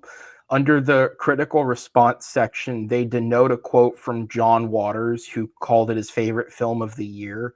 He said, "Hilarious, bloody film noir is the best movie of the year, one that Russ Meyer might have made if he had a lesbian intellectual addicted to steroids, or had been a lesbian intellectual addicted to steroids." That's Oh, God bless John Waters. All right, what's your number 4? My number 4 is Twilight of the Warriors Walled In. What? What? What is this? Twilight of the Warriors Walled In. That's what the movie is called. It's directed by I'm not gonna say this right, Soi Chung. And It's Hong Kong. Okay, that makes more sense. yes, yeah, and the premise is I don't even know why I watched this movie. It must have been because of the Corridor Crew, that channel on YouTube that like breaks Yes, down yeah. VFX. Um, like I was watching an episode and they were covering this movie, and I saw a couple clips. I was like, no, I need to watch this movie immediately because it is insane. Like it is like I gotta watch more Asian martial arts movies because it just fucking rips. Like this is like one of the best action movies I have ever seen, and it's not like realistic action necessarily. Like the things that are like there's even supernatural elements in the movie, but like it doesn't matter. So there's the city in Hong Kong, and it takes place in the 80s, and it's this city that is just like skyscrapers, and it's walled in, and it kind of reminds me of like Dread, like like the Yeah, big like the building in Dread. tall. Yeah, yeah. Yeah, it's like that. I haven't even seen Dread, but it's like that, and this guy is just like on the run, running from somebody, and he stumbles into this walled in city that he like accidentally gets into, and then he ends up developing a relationship with one of like the gang lords that operates inside the walled city because there's like multiple. And he starts working for him, and he like starts the gang lord like rehabilitates this guy, and he like makes friendships and stuff. And there's another gang out from outside the city that ends up coming in chasing after this guy because like he stole something. He stole drugs from people and then ran into the walled city. But it's just got the best fight sequences, like some of the best fight sequences I've ever seen. Like, and the way they shot it, like it just, like I said before about Rebel Ridge, they're not cutting at every chance they get. They're showing you every hit. Like like they're actually throwing people like through windows and stuff. Like it feels so real. And there's so many things that can't be real. Like there's this point where he meets the mob boss that ends up rehabilitating him, and he like kicks this dude's ass, and he like does this flip thing, and he's smoking a cigarette, and he like flips in the air, drops the cigarette, kicks the guy or whatever, like does a flip, and then he catches the cigarette, and it's like I'm like, oh, that was so fucking sweet. Like I don't know, it's not even like it's not that deep. I don't know. It's just really fun to watch. I think it's pretty long actually. No, it's just over 2 hours, but it's just a blast from start to finish. I think I put in my review, like, if this is one of those movies that as soon as it's over, you immediately want to watch it again. Like, it's just such a good time. And yeah, I think it's on Amazon Prime, so it's accessible to everybody. I'm writing this down because even more so than myself, my brother would get a kick out of this. He loves like all these various Asian action films. Like, yeah, he'd get it. We just watched I don't know if you would have seen it. There's one on Netflix that we watched that I thought was really, really good called Shadow Strays. And I watched it only because the director of it was hired to do the sequel to Nobody from a few years ago. So I was like, oh, okay, I want to see his most recent work so I can kind of get at what he was, what he'll be doing in this. And it's very, very, very good. I will say that the issues with that movie come with the screenplay, not with his action direction at fucking all. So I'm curious, but yeah, no, I'm writing this down because it is on Amazon, so it's easy to access. Yeah, and the story, I mean, it's like a little predictable. Like when it comes to like you don't know where the main character comes from, and like as you watch the movie, you're like, oh, okay, this is what's going on. But like even though it's predictable and it's still so much. It's such a great time. Like, and then one of the characters has like I don't know what they call it. It's some kind of ability where like he can like punch with his two fingers like really hard. I don't know if it's like a thing in martial arts movies, but they like make it seem like it's some pre-established thing, and like his body can't be pierced by like knives and stuff. And like that's like he ends up being like the main enemy, and it's just sick. Like it's like they have to be really inventive with how they fight the guy and defeat him, and it's such a great time. Like, there's this scene where there's four people who are chasing after this guy who was like beating on his wife. So they all in unison pick this dude up by his limbs, like two guys by his arms, two guys by his feet, and they just like how you like making your bed and like taking the sheets. The sheets, like they're doing that with this dude's body. Just boom, boom, boom, boom. It's just so satisfying. And then they do it again at the end to defeat the final guy, and it's just awesome. And part of the corridor video where they're breaking down the VFX, like you can, they're complimenting them because there has to be like a crash pad underneath where the guy's getting slammed to the ground, but they like perfectly comp out the crash pad, and the hits look so hard. It's just there's so many cool things. That's awesome. If not just for my brother's sake, I will definitely check that out. That sounds awesome. Yeah, I might put it on after this podcast because when I work, I'll like watch movies sometimes, and I have two monitors here. But this was the movie that I was like, okay, I'm gonna work on one monitor so I can read the subtitles while I watch the movie, like, and have it on like full screen because it was that good. I was just like sitting here enamored, and I was like, oh my god, this is so awesome. This is awesome. So that means we now have 2 Asian movies to watch because because it's on YouTube. He wants to watch what's the one? Is it Nijang or something? I'm butchering that. But I don't know. It's the animated one that just made $1 billion, but it's a Oh yeah, I want to sequel. watch that. It's a sequel to something, and the original movie's on YouTube for free, like uploaded by YouTube itself. Oh, Like okay, okay. it's not bootlegged. It's on YouTube. So he wants to go see it in theaters. So I was like, all right, we'll watch the first one, and then we'll figure out how to go see a 2.5 hour animated film. All right. Well, then we'll go on to my number 7 here, which is Inside Out 2. Much more traditional. I love the first Inside Out. It's my personal favorite film from that year. It quite possibly might be my favorite Pixar film of all time. So this movie had all the expectation in the world for me to live up to. And oh, you're shaking your head. Oh, this is gonna be fun, isn't it? I really really enjoyed this. I think the movie stumbles a little bit going into the third act. But I think for me, I mean, look, at the end of the day, it's a movie about emotions, and I think it made me feel. And as someone who personally, I don't deal with anxiety to the extent that this film is like showcasing, but I definitely deal with like overthinking things and just like this little constant state of anxiety in the back of my mind.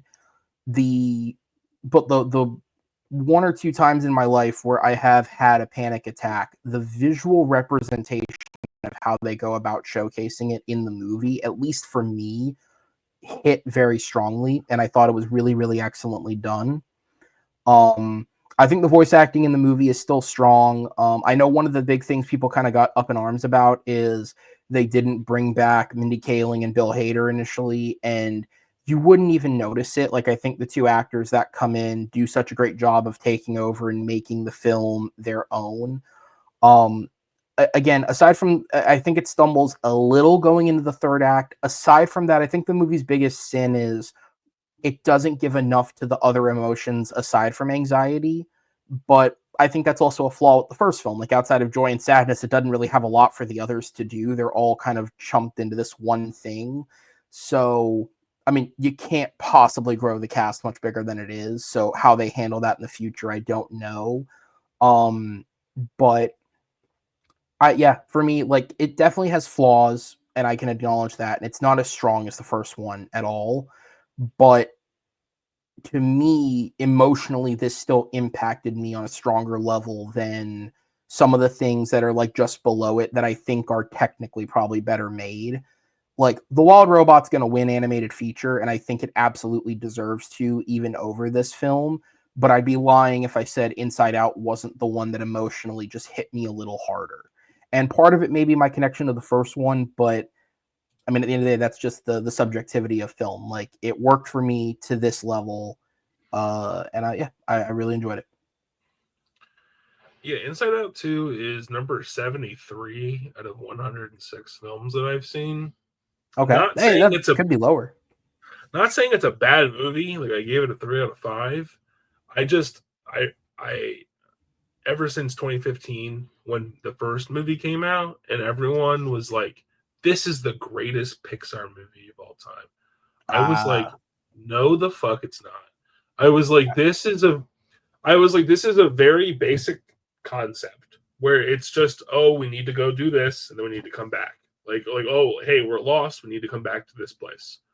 That it's a kids movie. That's fine. The plot is straightforward and basic. But I felt like Inside Out 2 was just doing the same thing. Like, it doesn't. I feel like it didn't go in any new directions besides introducing that's fair. new characters to take over the board. And I've just really found myself bored with Disney animated movies, including Pixar movies. Like, I feel like they don't take risks anymore. And I feel like all the other studios have been doing, really great stuff, whether it be the Spider-Verse movies, whether it be, Puss in Boots, or how you described The Wild Robot, or how Flow was done. Yeah, And like visually, like we've just reached that point when it comes to 3D animation where it's like, yeah, it looks so pristine that it's just like, where do we go from here? Like like sure, Toy Story 1 looks like garbage. It looks like It really it does. It, but like it was groundbreaking at the time, mm, and I just don't see Disney doing any of that. And yeah, I like the certain things they did, like with Big Dark Secret, and like the blocky video game character they had at one point, and like the kids cartoon. the 2D like Blue's Clues Dora Bluefy character. Yeah, That stuff was good, but like I just all the rest of it I just thought it was fine. that's fair. It Yeah, so I've never been I a I big will Inside Out say it. person. I'll even give you that credit as someone who loves both of these films. I do think the actual films themselves are rather simplistic. It is completely riding on emotional connection. Like Yeah, with the first one, um, and part of it I think was also like because like we're not that far apart in age, but we're just far enough apart that we would have been in two very different places when that first one did come out 10 years ago now. And so like for me as a teenager who was just a like not much older than the character's supposed to be in the movie, the first one, for being as simplistic as it is, struck a chord with me emotionally and like what I was feeling at that time. Because I did go through like I don't know, because I was never clinically diagnosed or anything. I don't like to say like I had depression because I feel like there are a lot of people who are diagnosed and like struggle to an extreme degree that I never felt.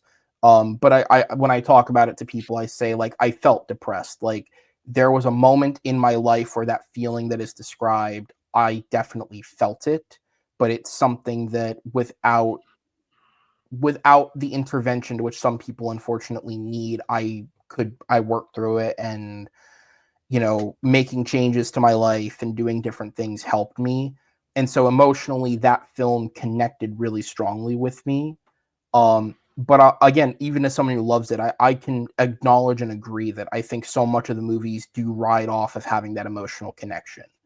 And I would say that like 8 out of 10 people do connect with it. But if you don't, especially like going from the first one to the second one, if it doesn't emotionally land with you, which I'm going to assume it fully didn't with you, then yeah, no, it's harder to enjoy it because you're right. There's not much else aside from the odd joke that's very strong, like, and even comedically, like outside of Lewis Black, none of them are 100%. I think he works every time, but none of them are 100% consistent. I don't know. I don't want to. If that's an incorrect judgment, I don't want to say it, but like that's just kind of anyone I've talked to who isn't a fan of the films. I think it does just come down to like how much it lands on that level, and then from there, it's just does it work? yeah. It's just yeah, I don't emotionally connect with it very well. Yeah. Like it's ironic because like there's very predictable story like Transformers 1 I have at like 26 out of 106, and that movie is so predictable, but it's just Yes. so funny. It's just so Mm. funny, and it was a good time, and I was just so impressed that I was like, oh, this stupid little Transformers movie is actually decent. Like I literally watched it twice because I liked it so much. If I had had the time, I would have seen it a second time. It was good. I don't think they will, but I'd like to see them follow up on it. I hope so. The scene where before Optimus is Optimus, whatever his name is, and he's like running from those guys, and he's like, "Wait till you see this." He like starts to transform, and then he just takes off.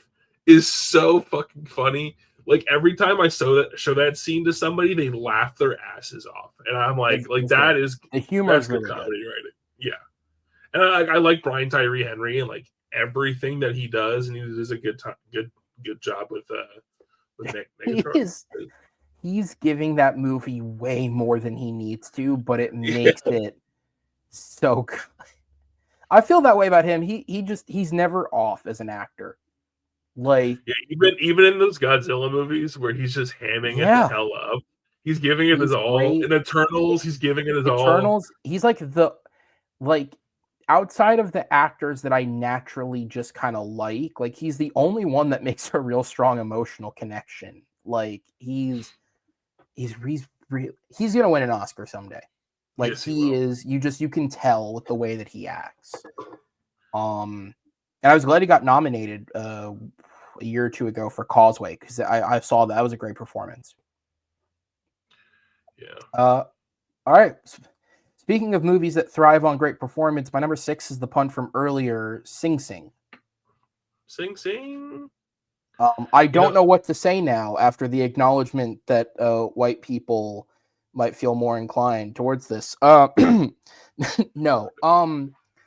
I think the biggest strength of Sing Sing is every step it takes to humanize a story that I have zero connection to on an outside set, right? Like let's start from the most basic level. I'm not black.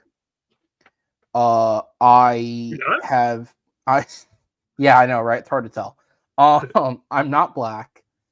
I've never personally been incarcerated, nor have I known anyone that's been incarcerated for any extended period of time. So in terms of just the foundational elements of what the film's going for, I have no emotional connection in that sense. But between the writing, which obviously, the two main leads, the real guys, Clarence Macklin and John Whittingfield, they co-wrote the script. Between the writing and the performances in the film, it takes something that only a certain number of people, I think, can really connect to and humanizes it to that much of an extent that I think everyone can find a connection in it. Even if literally you can't connect, then you can almost relate it to something in your life that maybe left you feeling in a similar way. But also, very literally, it is about these men who are locked up in this prison. And obviously, the main character we're focusing on, it's very much, stated and implied that he may even be locked up for something that he didn't do, which is unfortunately a very real fucking thing in this country and disproportionately does happen to black men. And it never loses sight of that. It's not trying to be something grander metaphorically that everyone can relate to. It is about the men in this story. I also think like this movie could serve as great inspiration, not just for people who have been incarcerated, but also, any ignorant asshole out there who seems to think that people can't evolve and people can't change and people can't grow. Yes, you can. Right? Like let's just face the facts for what they are. Oftentimes people wind up in certain situations not because they want to be criminals, but because the circumstances in which they were raised may not leave them with other options. And again, I say this as an outsider to that experience. You can't relate to that properly unless you are in it. You just can't. Like I am white, I am male, I'm straight, hell, I'm even an international citizen of Ireland. I could fucking flee if I wanted to if things get really bad. Like I'm as privileged outside of literally being rich, I'm as privileged as it gets in every way in this country. But these are the facts of what happens in this country. And I think the movie really hits hard with that and really shows you that even when everything is against these guys, they still find a way to grow as people and they still find a way to move on from it. And the other thing that I think connected with me, and it relates back actually, which funny enough, just because of the fact that we recorded a whole bunch of these and now I'm only putting them out this year. One of the episodes we recorded last year, I had a guest on the show. To the people watching, they'll know his name's Amaru, and he talked about the fact that, for him personally, and I'm sure for a lot of people like him, sometimes watching dramas like this that go into the Black experience can be difficult because not every film you want to watch, you want to just be about the sad shit. Because, for me, it's something that I can't relate to. It's something that's almost educational, but for someone who has lived it, it's almost just a reminder. So if every film is like that, then why would you want to watch that just all the time? And why would you want to engross yourself in it all the time? And a small detail in this movie that I really like is you never learn what any of these guys did. It's not about why they're locked up. It's about who they are as people. And this so quickly could have become like almost like a white person's porn of like, here's all these black men or, you know, racially diverse men locked up for these awful things they did. But they became, and it's not about that. It's about them as people at their core. Who gives a fuck what they did? You know that they're in prison. You can make assumptions if you really want to, but that's not what the story's about. It's about people as humans dealing with emotions through art. And it never loses sight of that, whatever it does. I can't state it any more clearly than this. A24 fucked up to not somehow land this film more nominations than it did. You fucked up your campaign because all you had to do was put this movie in front of people, and I think they could connect with it no matter where they're coming in from experience-wise. And I think yeah, please.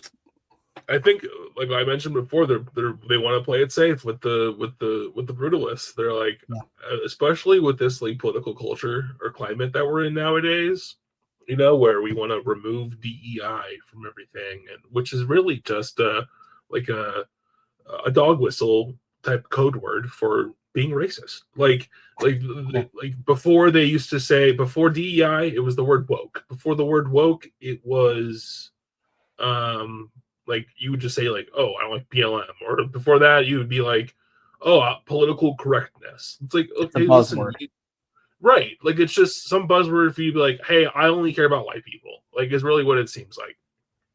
And this isn't that type of movie that like you make a great point where there's a lot of films about the black experience that are like black trauma porn. Like and even though some of them are directed by black directors like Steve McQueen's 12 Years a Slave or Ryan Coogler's Fruitvale Station, I'm assuming. Fruitvale Station, you know, based on true events, both of those films. That's not what black audiences want most of the time. Like they clamor for things like Black Panther, you know what I mean? Because it's about the celebration of blackness. Or movies like, you know, the Bad Boys films, like the Bad Boys 3 and 4 did really well, you know what I mean? Yeah, and at the same time, there's more artistic films like Sing Sing that aren't about the pitfalls of the choices that these people have made, but how they are surviving in the American prison industrial complex, and how, you know, these things necessarily aren't fair, you know what I mean, or they don't necessarily deserve to be in the situations. But you bring up a great point about like rehabilitation. Like that's not what prison is about in America, unfortunately. No. I think in a lot of other places in this world, you know, you get convicted of a crime and they send you to a prison so you can rehabilitate, not so you can rot in a cell and feel bad about how you have been deemed a bad person by society and you should suffer and you should punish for that. Like we should be sending people to prison to rehabilitate them, to make sure that they are in a position to not be making bad decisions or being forced to make bad decisions. And this program in Sing Sing obviously worked. And there's lots of things that we can do, like the program in Sing Sing, that can make sure that there's people that aren't just rotting inside and hating their lives or having to survive, like Clarence. Is that his name? Like Clarence? Yeah, Clarence Macklin. Yeah. Yeah, like Clarence had to, like, because there's this one scene where Coleman Domingo is talking to Clarence, and he's like, "This is the only thing these motherfuckers got." You know what I mean? Like, not about getting out of the jail, but getting out of your head, because you're stuck in here. Society tells you that they don't want you and stuff like that. So yeah, it's a super I think impactful film that they just completely wasted. Like Coleman Domingo should be nominated for best actor. It's just, and He is. honestly, Clarence He's like the Macklin. one. Oh, he was. Yeah, but honestly, Clarence Macklin should have been nominated for best supporting. Like, yes, yeah, I think I'll pull up what the film did get, because it got like 3 or 4, but it should have gotten way more. Did it get a screenplay one? I want to say yes. Here, I have it up now. Okay, yeah. So it got 3. It got Best Actor, Best Screenplay, and Best Original Song, which this year is like a fucking here's a stats booster nomination. Yeah, Yeah, like it should have got Best Picture. There was an argument that it should have been in the race for director. I don't know if Greg Quaidar would have made it, but it should have been in the race and it wasn't. hmm Um yeah, you're right. Like Macklin should have absolutely been nominated. That is dropping the ball to such an extreme degree to like not have him in there. Cinematography, it's beautiful. Like it's beautifully shot. Um yeah, like there's more areas where you could have given this some love. Uh but yeah, it's it's a shame. All you can do is just say I hope people check it out. yeah, Because it's an excellent film. yeah. I love Coleman Domingo, man. He's the man. He's What another was one, the man. You can just feel it. He's gonna win an Oscar eventually. Yeah. He voices Norman Osborn in that new Spider-Man show, and every time he speaks, it's like music to my ears. I'm like, I love it so much. I have to catch up because I know it's over now. I saw the first 2 episodes the week they came out, but I haven't seen anything else yet. Yeah, same. I watched the first 2 episodes, and then I didn't realize they were doing like 2 episodes a week. So like, I looked yesterday, and I was like, "There's 10 episodes out." So I watched 6 more episodes yesterday because it's so good. But anyway, that's TV. All right. My number 5 then, a film that is just so enjoyable, but I frankly have much less to say about. Hitman, the punt from earlier. Hitman, love Uh, it. this movie's just fucking fun, man. Like I don't Yeah, the element of this film that I want to focus on, and obviously you can put some of it on Linklater. I'm sure a good amount of it goes to Linklater. But being his co-writer on the project, Glenn Powell's a solid writer too. yeah, Like I'm very curious to see, maybe with or even if it's with Linklater again, but I'm very curious to see if he writes again what he comes up with because that was the most interesting thing to me was learning that he wrote the film.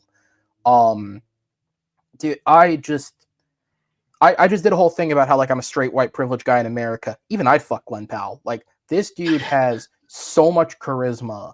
And I think he's already shown like early in his career he can lead different types of movies.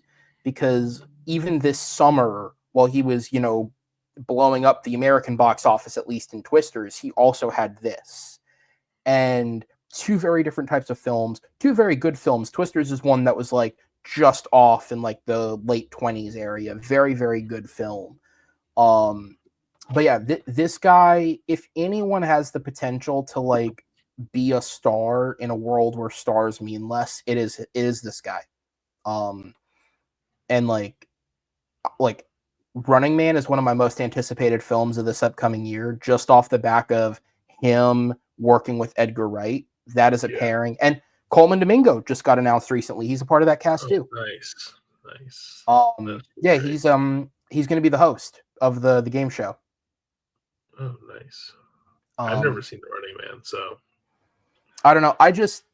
I hear Coleman Domingo hosting a game show, and in my head, I'm like, part of me hopes it's not just a Steve Harvey parody, but also Coleman Domingo could play the shit out of Steve Harvey. Like, but yeah, man, Hitman, it's just fun. It's a fun rom com. It's a Linklater film, so it's not your like traditional rom com. It definitely has some darker twists to it. But yeah, it just Glenn Powell plays a guy who works in the day as a college teacher, and his second job, so to speak, is working undercover, for an operation that basically they help capture people who attempt to hire hitmen.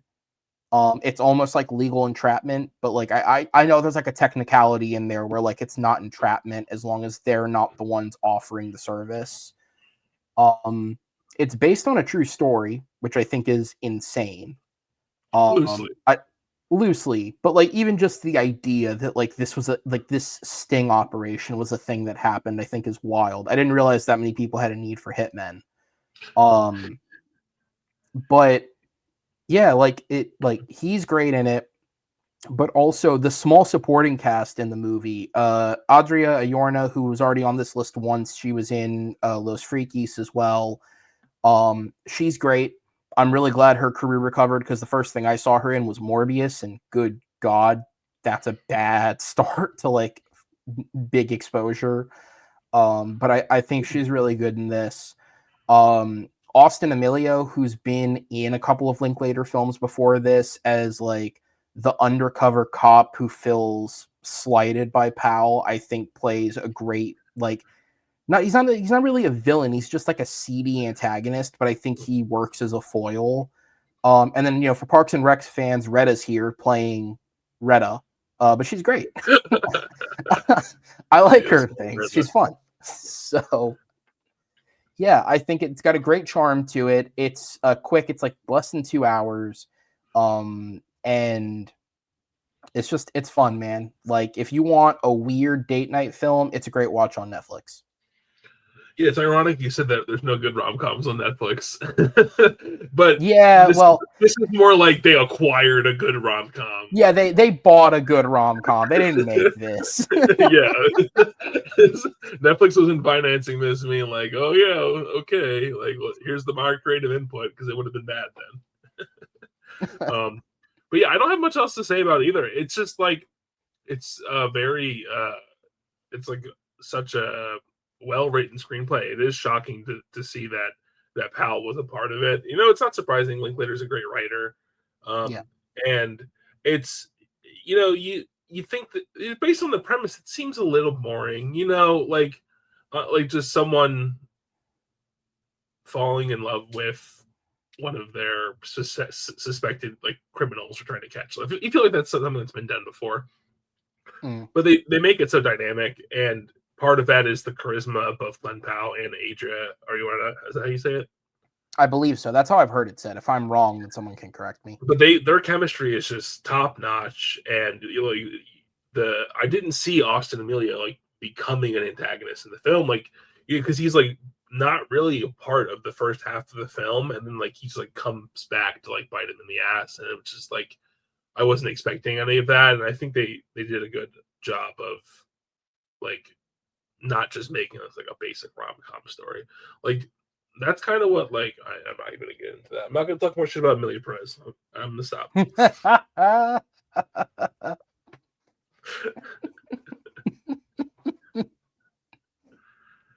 Like Amelia Perez is like, oh, that's it. That's what we were doing. Okay, next. Like I felt like the Hitman was like, how can we go above and beyond? Like I think well-written screenplays. Someone said this.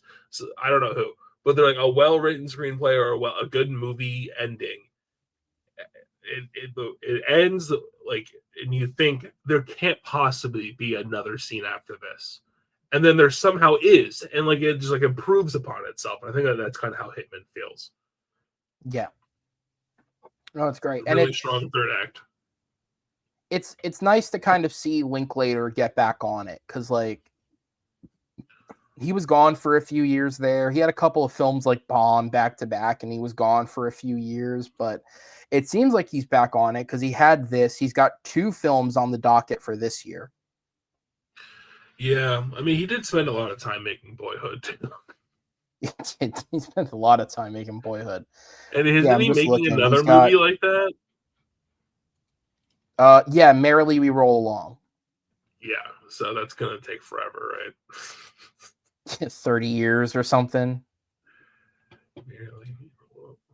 It's like you're gambling with your own life. Like, am I gonna make it that long? But yeah, he's got 2 films coming this year. He's got weirdly enough, both of them are biopics about the making of something. Because one of them is Blue Moon, which is set during the opening night of Oklahoma and focuses on Rodgers and Hammerstein's creative partnership, but also specifically the woes of Roger's former creative partner.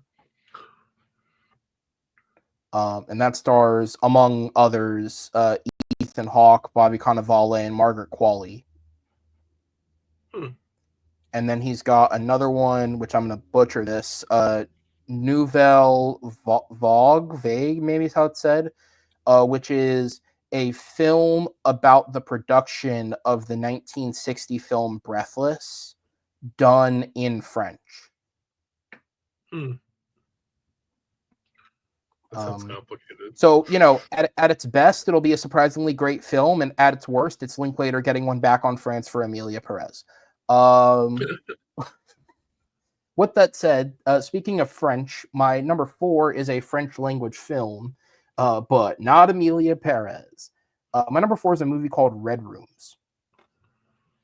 Red Rooms. I haven't heard of this. So this got like a really, really small release, and then it went to Shudder because it's technically called a horror film. This is not really a horror film. It's not. Oh, it's Shudder. not really. It's more like a psychological drama would be the best way to describe it. But what Red Rooms is about is it's focused on a woman who is an up-and-coming model, but she has this active interest in the case of a serial rapist and killer. And it's like a very publicized court case, and it's like televised, and she like personally can like goes into the courtroom and watches it happen as it's happening. And the movie is a commentary on parasocialism and the idea that you can connect yourself so closely to these things that you have no connection to. And it attacks it from all sides. You have people in the film that are like vehemently believe that this guy is a horrible rapist and killer. You have like the other side of it where people become, and it almost hits more because we had obviously the internet's obsession with Luigi Mangione. Now, I'm not going to compare a serial rapist and killer to Luigi Mangione, whatever you think of the guy. He did not do that. But this idea that like people become obsessed with a person and just he's innocent no matter what. He couldn't have done wrong. Even if he did what he did, he couldn't have done wrong. And you become almost in love with the concept of a person that's in your mind. There's a character that feels that way about this person. And it's just such an interesting study of like this fucked up nature of true crime and the idea that like in true crime, there are also victims. And so you have moments like there's footage of the crimes that he supposedly committed because they were recorded and posted on the dark web. And the footage, so you have one scene where the footage is played in court because his face is never clearly seen in it. So it's to exonerate him almost. Like you don't see him doing it, but here's the awful act. And you see how that affects like the people closest to it.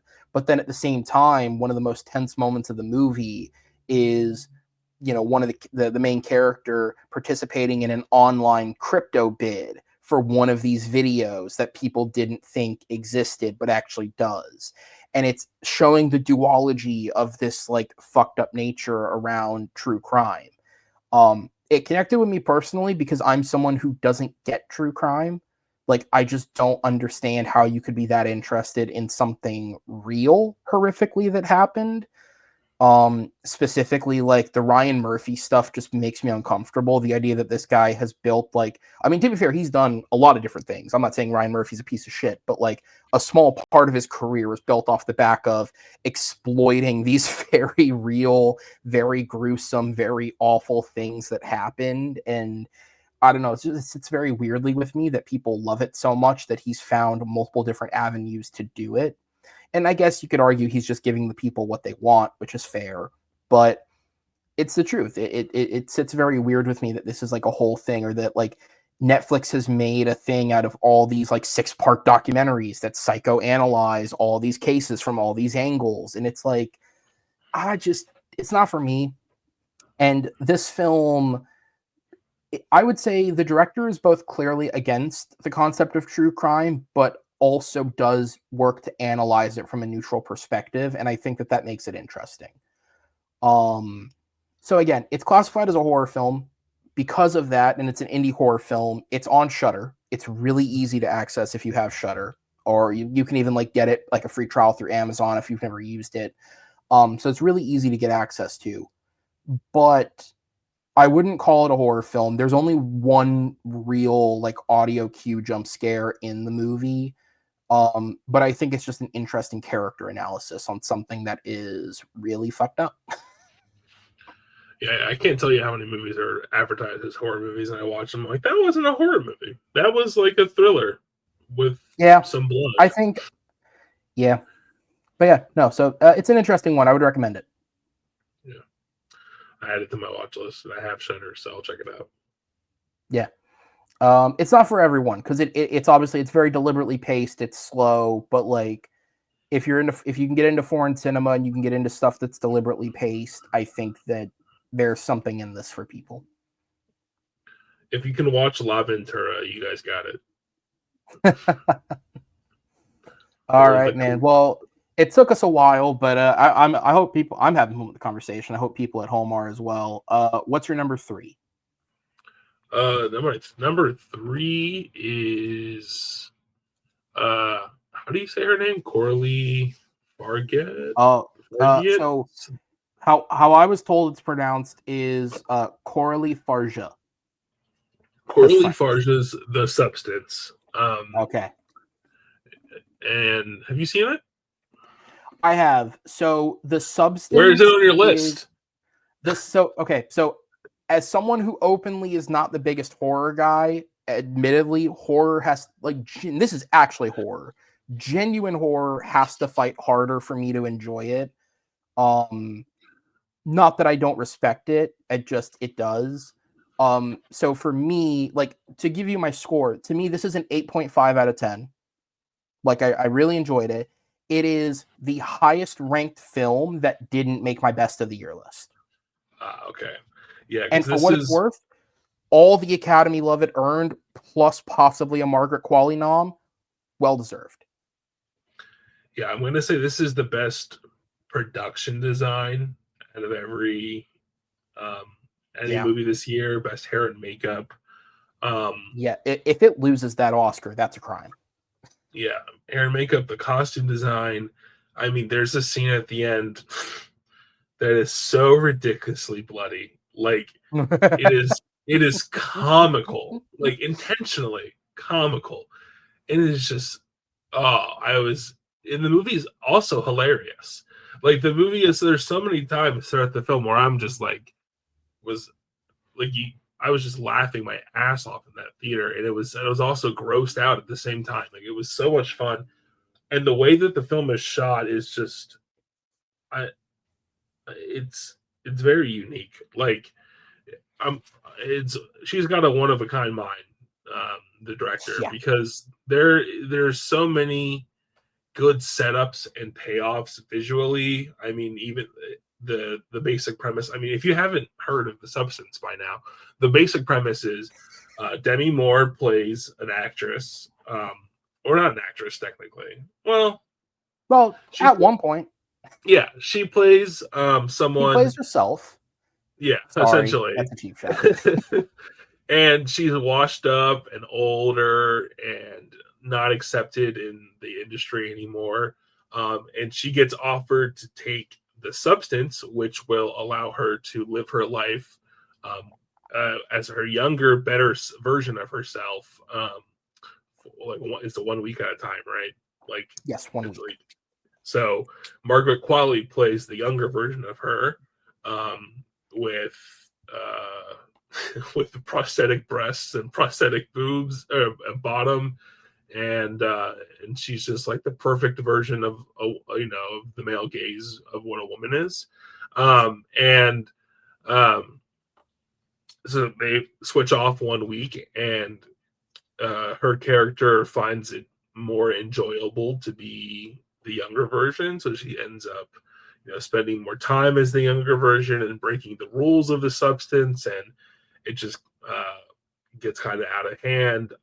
And Dennis Quaid is in this movie. I believe he was a recast I think it was supposed to be Ray Liotta or It someone was, yeah. ridiculous. Okay, yeah.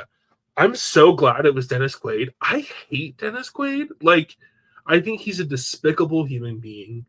Yes. The only good thing that he's given to this society, besides a few decent movies, is Jack Quaid. And Yeah. Jack Quaid's not even that great of an actor. So, like, He's a good personality. yes, yes.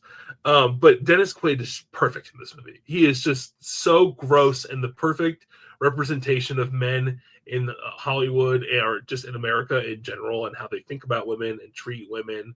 Um, like I was gonna I'm say, like, but before we even get to the body stuff in this movie, the moment where this movie had me sold was like from the first moment he shows up, you're like, oh, they're shooting for Harvey Weinstein, like just absolutely with the way he behaves.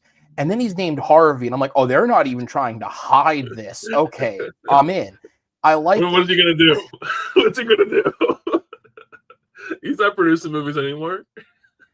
Uh, I love it. I love it, man. Yeah, How do but you the how do you body think horror is so good. Hmm? how do you think Bob feels? I don't know. He's probably complicit in this shit, so fuck him. Probably. Just, everyone forgets there was another one. How do you think he Yeah. feels? How do you think Ben Affleck feels? He fucking knew. He's still got a career though. How do you, It's an how do you think a lot of opens. people feel? I'm just saying, look, I'm not a conspiracy theorist, but Harvey Weinstein is the second most man at the Oscars after God himself. So yeah. Anyways, the Harvey. substance is brilliant. Yeah, it is. The body horror is amazing. Yeah. The commentary about women, in society and how they're discarded. Not even like over 50, like over 35. It's like if you're not either in the role of sex object or mother, you don't have a function in society, right? Like that's not the objective truth of being a woman. That's just kind of the societal pressures I think that they're placed upon women. And Mhm. I don't have 100% authority talking on the subject as a man, but you know, I the themes may be like heavy and they may hit you over the head, but with the gross out horror and the humor elements, it all just works so well together. And I just wish that this movie was getting the kind of acclaim that Honora was, because Honora is, I think, like exploitative. I've talked about this in the last video. I think it's a bit Yes. Yeah. exploitative of women's bodies and of sex workers. And I've heard sentiments online of people, of women saying that similar thing that are kind of outspoken and don't agree necessarily. Um, and I feel like the substance is just a much better, poignant look at that compared to Nora. And this one actually has a director that's a woman, and it's written by a woman, right? Like, yeah, it's written by her, directed by her. Yes. So I just think this is the one that we should be championing, and it's just such a bloody fun time at the movies. Like I just love it so much. I can't wait to pick up the 4K and watch it again. Yeah. I say this as someone who isn't like, for me to watch a horror film, I have to hear it's either genuinely brilliant or I have to hear that it's really bad. Um, I don't really go, just because horror is not my thing. I don't go for middle of the road. I think it is just simply that it what it is. It's a body horror film to the extreme. I think that's what holds it back, unfortunately. I also think, and again, it's unfortunate to say this, while I have to give all the credit in the world to Mubi for really putting their weight and money behind this and helping it fund the campaign that it had, I also have to say I think the fact that it was distributed by Mubi hurts it, because they also don't have the money to put it in 4,000 theaters and Yeah. make it fully. And their streaming service is $15 a month. Like it's both a great thing that they did the movie the service it deserves, but also like, if anyone else had got a hold of this, it probably would have helped them.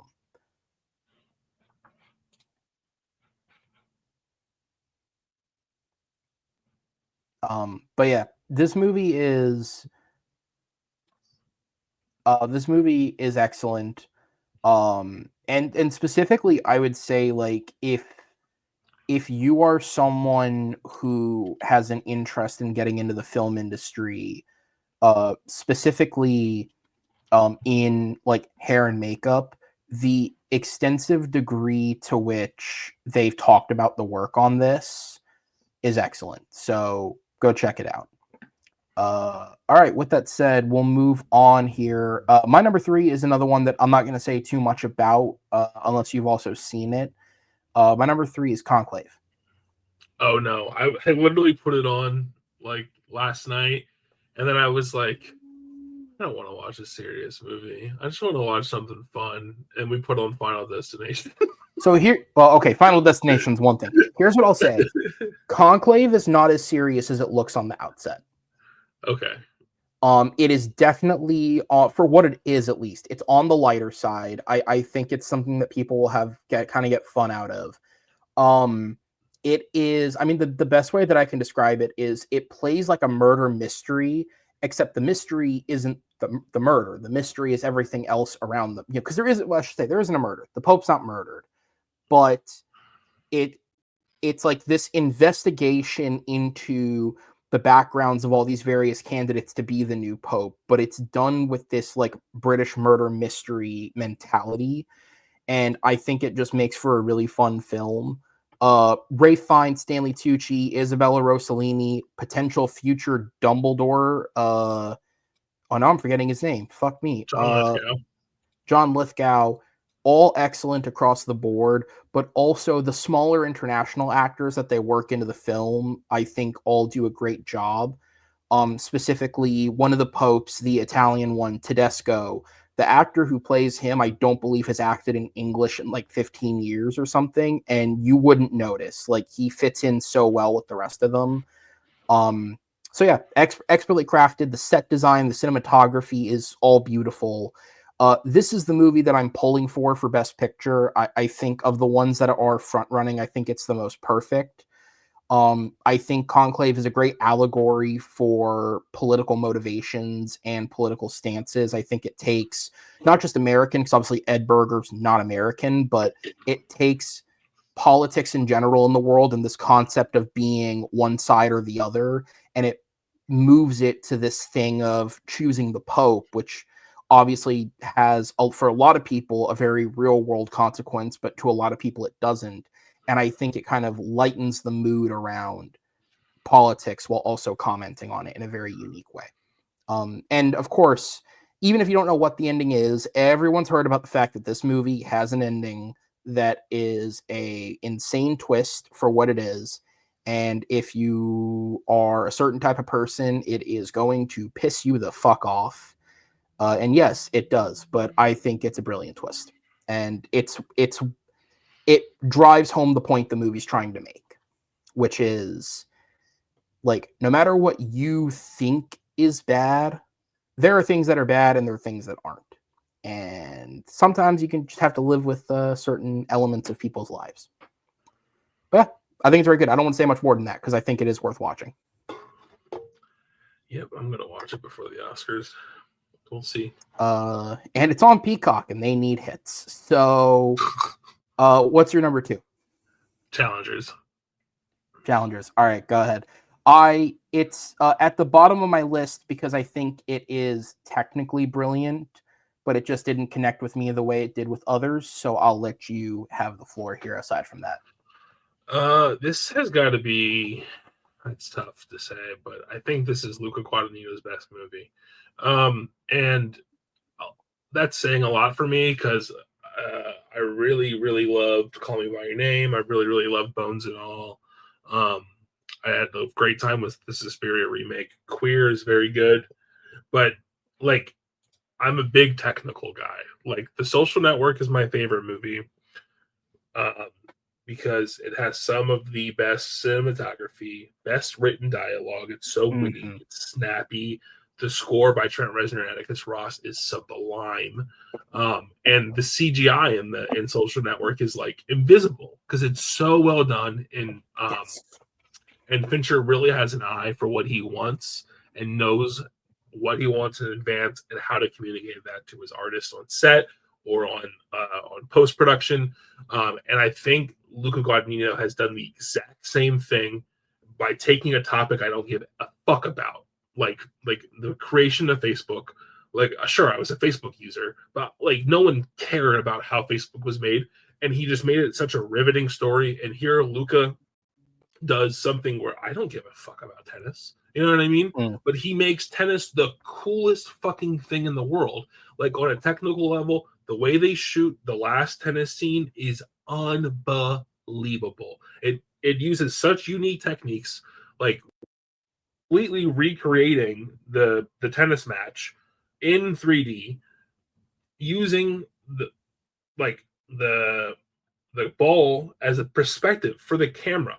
That like the stuff is crazy, and then the score in this, also by Trent Reznor and Atticus Ross, is just like so electric, heart pounding, gets you into this fucking movie, and the love triangle is just like delicious. Like I Yeah.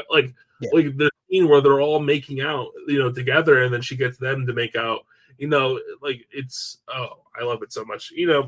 And It's not just the perversion the trailer sold you on. There's more to it. yes, and the relationships are like they're just so well done. The chemistry between the actors is just fantastic. If I was Tom Holland watching this movie, I'd be like, "Damn, what's going on over here? Like, what's this thing he's got with what she's got with Josh O'Connor?" But I think Josh O'Connor is definitely a standout here. Obviously, Zendaya is fantastic as always, but I just haven't seen Josh Connor in much of anything, and thought he was amazing. And I remember going into this movie and someone online who, it was pretty early in the year, Dune had come out, and this had come out afterwards, and they said, "This is my number one movie over Dune." And I was like, what? That doesn't make any sense. I was like, the movie about like the threesome tennis movie is better than Dune. And then I watched it and I was like, I get it. Yes. Like, so it's just like it felt like it was made for me, like type of Mm. movie. So yeah, completely love it. The, everything about it, the editing, the cinematography, the music, the acting, it's just top notch. And I'm so pissed. I am so pissed it got no love at the Oscars, like whatsoever. Like maybe like one, like I challengers. It didn't get a single nom. Exactly. That's crazy to me. That's insane. Like, I don't get it. I don't get it. Whatever. It is what it is. All right. So I do apologize for the viewers. We've hit just a little bit of a time crunch. So I'm going to speed through my 1 and 2 real quick, and then I'll let you do your number 1 just so that we can Okay. build the list before you have to go. This is what happens when we have fun. My number 2 is a film called Ghostlight, which got a super small release. I think the widest it's been available is it just got added recently, I believe, to the streaming service AMC Plus. AMC the channel, not AMC theaters. Of course, the one that no one has. Yes. So it's like I said, super small release. But this is a film that is about a father whose son died a year prior to the start of the film. And it's about how him and his wife and his daughter find not just emotional solace, but also kind of relief and the ability to move on in theater. And in that way, it is kind of weird that both this and Sing Sing came out in the same year. But the thing that I think really sells this movie is actually, unfortunately so, similar to Sing Sing. Most of the cast of this movie are amateurs, but specifically the father, played by Keith Kupfer, who is like a professional small-time actor. His daughter and his wife in the movie are not like professional actors in that sense. It's actually his real life wife and daughter. And in real life, they did lose a son, not for the reasons stated in the film. That's fictionalized, but they did lose a son and the daughter did lose a brother. And the emotions that are felt from these actors, with support from actress Dolly De Leon, who was in Triangle of Sadness a couple of years ago, who's great in a small supporting role here, but the emotions that these three feel are clearly very real because they were real emotions. And that's the selling point of the film. Obviously, like I said, we talked about a whole lot about Sing Sing, and in that way of like theater being a rehab and theater helping you emotionally grow, this movie covers a lot of the same ground. But in the same way how I talked about, like, I think the reason this goes above Sing Sing for me is just because, like I said, Sing Sing takes things that I can't relate to naturally and helps me relate to them and finds ways to give its audience something to connect to. Ghostlight being simply about just loss and the death of someone around you is something I can relate to more. And so emotionally, it hit me harder. But both films are excellent. And again, if emotionally Sing Sing is something you got into, I would recommend this as well because it strikes for a very similar thing. But again, just super, super, super, super small release. Actually, I only saw it because it played at the Florida Film Festival this year or last year. So that's how I saw it. And then finally, my number one, which I'll do so I can do it quickly, is A Real Pain, which Jesse Eisenberg's second feature, the film that Kieran Culkin is going to win his Oscar for. A Real Pain to me, again, for me, like Ghostlight and A Real Pain, they're just two films that emotionally connected with me stronger than any film this year. Internally in the movie, I was watching Kieran Culkin and finding myself relating to the way that he processes things and the way that he behaves and the way that he sort of interacts socially a lot. And that both was like a weird feeling, but also terrifying because I'm also watching this person from the outside and going, that guy's a disaster. If I'm connecting to him, that's probably not a good thing, right? And I think, but I also think he's relatable enough that even if you're not exactly like his character, a lot of people can relate to him. And I know specifically with him, there's been a lot of things thrown around about how, like, oh, he's just playing himself or he's just playing his character from Succession.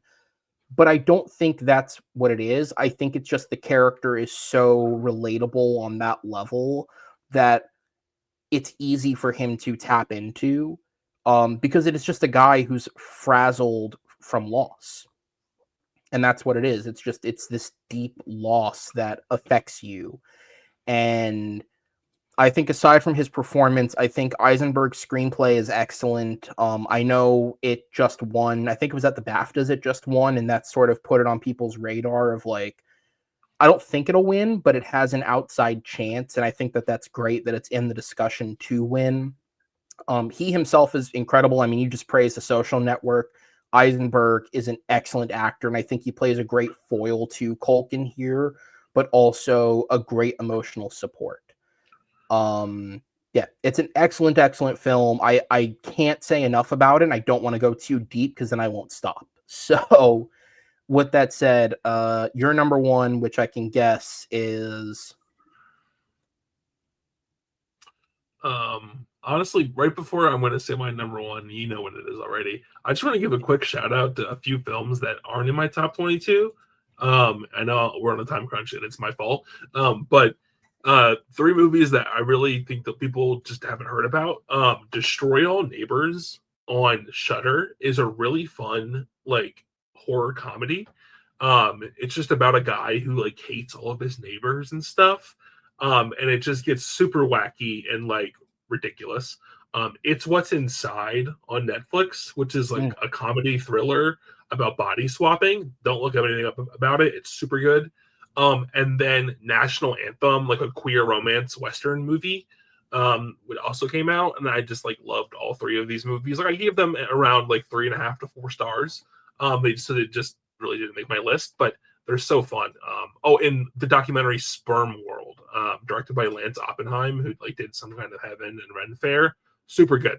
Super. It's on Hulu. But yeah, my number one is Dune Part 2. Like it's been Dune Part 2 since it came out. Like it's just incredible. And it's ironic because I like Dune Part 1 more. I like Dune 1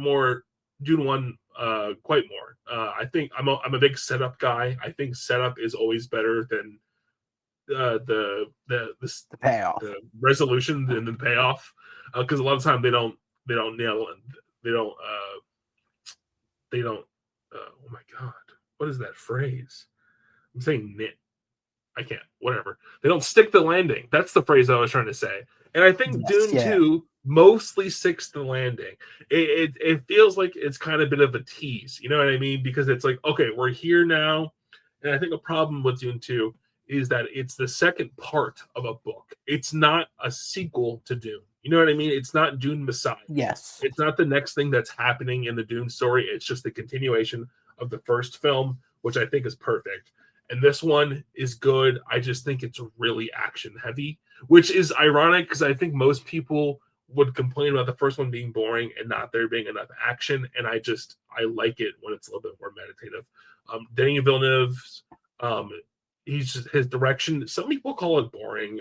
I think he's like the closest, like our next iteration of Nolan, where it's like more of a reserved directing style. He doesn't always go like full in on stylization. And I think that really works in a sci-fi environment like this, where it is a kind of like objective. You know what I mean? Not saying that it's like the camera is subjective, but it Right. just feels like we're observing this sci-fi epic. And the way of capturing it, the way they design, the costume design is, people, they'll criticize it for, being um like not racist, but like using imagery of certain cultures without proper Sure. representation Yeah. of Yeah. actors in the movies. And so there's plenty to say about that. But I just think the execution of everything, from the cinematography down to Timothy Chalamet's performance, Zendaya's performance, it's just one of the best blockbusters ever made, and I love it to death. And like my review was like, green light Dune Messiah right now, or I'm gonna get violent. And I like say And they in did. that time they did, so I don't have to get violent with any Warner Brothers executives. But and I'm You still excited that could if you Villeneuve. want to, though. I'm excited that Villeneuve's coming back for the third one. I haven't checked out Dune Prophecy yet, just because it takes place 10,000 years before, and Denis Villeneuve's not involved with the It's project much at good. all. It's not It it's is. not great, but it's good. Okay, yeah, I don't want to taint it then. But I'm in the process of reading the book because I want to read Messiah, because I know it's going to take like 3 years for Messiah to come out, and I need to know what happens. And I know it gets stupid and ridiculous, and it gets worse, and I don't care, because I just feel like we don't have big, sprawling sci-fi movies anymore. Like, No. after what Star Wars did with the sequels, and like movies like the Creator. I like the Creator. It just didn't connect with anybody. You know what I mean? Or like Alien Romulus. Alien Romulus is a fun sci-fi movie, but it's just a franchise movie at the end of the day. And sure, so is the Dune, but like it doesn't feel like they're just making movies for the sake of making movies like Alien Romulus. As much as I love Alien Romulus, but yeah, I just can't wait for the future of Dune. And yeah, I got the 4K 2-pack, and it's just incredible looking, and yeah, very love it. All right. Well, let's speed run building this. I have all of our crossover here at the bottom. So on my notes here. So we'll go ahead and jump in here. So Dune Part 2 will make number 1. And then, since you didn't have my number 1, I'm going to put all the crossover that we had that was in the top half of the list first. So Challengers was your number 2, so I'll put that in there. And then I'll put Hitman in at 3. Or actually, I'm going to put Hitman at 2 just because Challengers was at the very bottom of my list. So I'll put Challengers at 3. And then I'll put A Real Pain. And then I'll put Sing Sing, since it just missed the top half of your list. And then we still have My Old Ass and Wicked, but they're both a little further down. So I'll wait to put those in.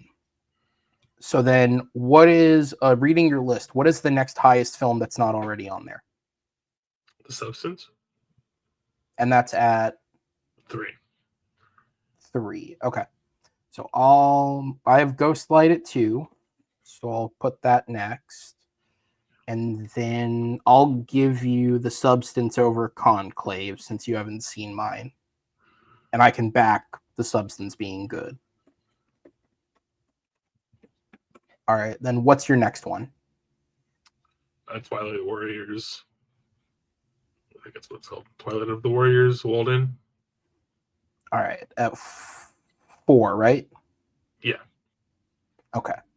So then, since I seeded The Substance, I'm going to put Red Rooms first. And then that'll put Twilight Warriors at number 10. And then I'm going to put My Old Ass in, since it's around, that's like a midpoint somewhere between where I had it and where you had it. All right. And what's your next film? Love Lies Bleeding. And where's that at? 5. 5? All right. So that goes on next. And then what's your next one? Strange Darling. That's at 6, right? Yeah. All right. So we'll put Strange Darling on there. That makes it. Then I have Inside Out 2 at 7. What's your next one? Problemista. At 7? Okay. All right. I'll give you that because I'd say I was probably a little more positive on Problemista than you were on Inside Out. Yep. Inside Out 2 is better. And then I'll throw Wicked at 16. Yeah, with my 17. Yeah. Since we both had it, I'll raise it up just a little bit. All right. And then we got the bottom 6 spots. So what's next? I have The Wild Robot at 9.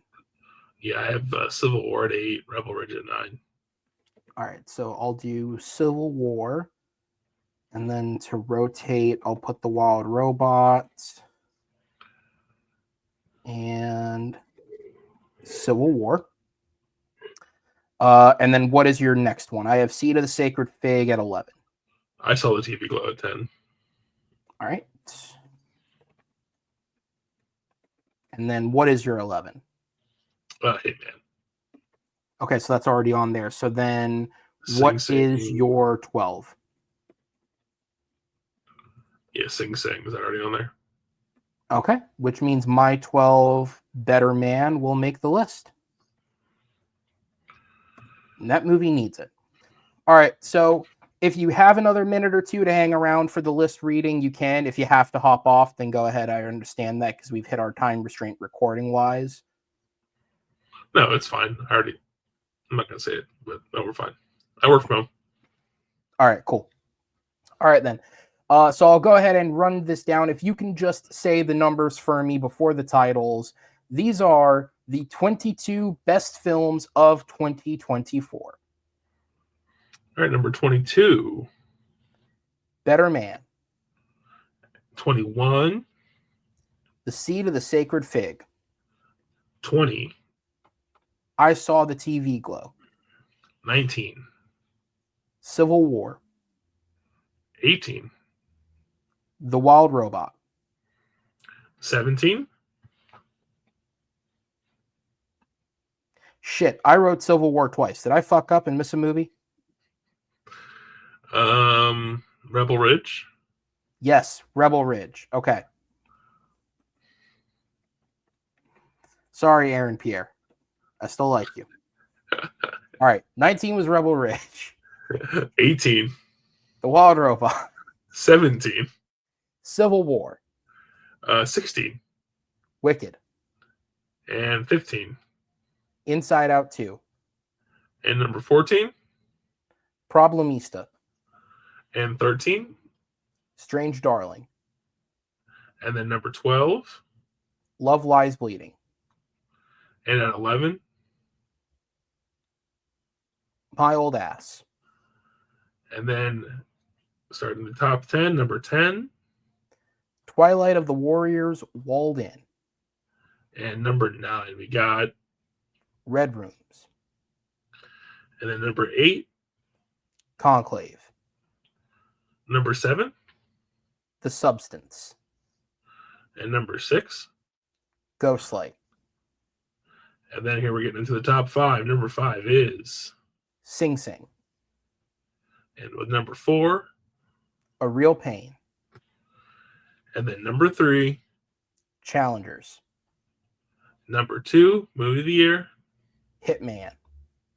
and number 1, movie of 2024. Dune Part 2. There you have it. There you have it. Truly, listen, man, I'll send it to you once I finally upload it. One of the episodes that I have in the bank waiting to upload is a Denis episode. I think it might be longer than this. And I say this as someone who has now seen every one of his films. This isn't my personal favorite, but this might be his magnum opus. I think everything before this was building to it. I think Dune Part 1's better. I think Enemy is better. But Arrival, Blade Runner, and Prisoners are the only ones that I've seen, and I don't love those movies as much as Enemy and Dune 1. Oh, well, then you will get a kick out of the episode. All right, man. Well, thank you for coming on, man. I appreciate it. I know we've already discussed another potential topic, so I look forward to having you back in the future. Any parting words before we close this out? Watch more movies, people. If you're watching this, you probably watch movies. But I'm sick of people saying, there's no good movies out anymore. It's only sequels and remakes and reboots and Just seek movies out. Look stuff up. Yes. Don't, please, seek stuff out. Go to the theater. See what's playing. If you don't recognize it, look it up. Don't watch trailers. Don't watch trailers sometimes. Just go in blind. It's I know movie tickets are well, I don't know how much they cost because I have AMC A-list. $15? I don't know. I guess that's like an hour's worth of work for some people, but just get A-list. And go see as many movies as you can. Form your own opinions. Don't trust Rotten Tomatoes. And yeah, just loving movies. Absolutely, man. Not every film that releases is just another Captain America sequel. There's a lot of great original work out there. Most of this list is great original work. Yes. I understand that our number one's a sequel, but hey, man, we can only do so much. Sequel adaptation. We can only do so much. He's also done a lot of great original work, so go check that out. But yeah, thank you, man. I appreciate it. This was another long one, but there was a lot of great films. And honestly, I prefer to do the long ones for topics like this because having almost completely different lists outside of a hand select few means that there is so much great diverse work out there that people can go watch. So any of these films is an immediate recommend from us. Please go check them out. Enjoy the Academy Awards, people. I'm one of the few people that I think yearly, for as long as I can remember, watches the award show. It's something that's important to me. So please enjoy the show. Best of luck to everyone competing. And good God, please don't let Carla Sofia Gascon near a stage. Just don't do it. Don't do it, guys. Have a great night. Later.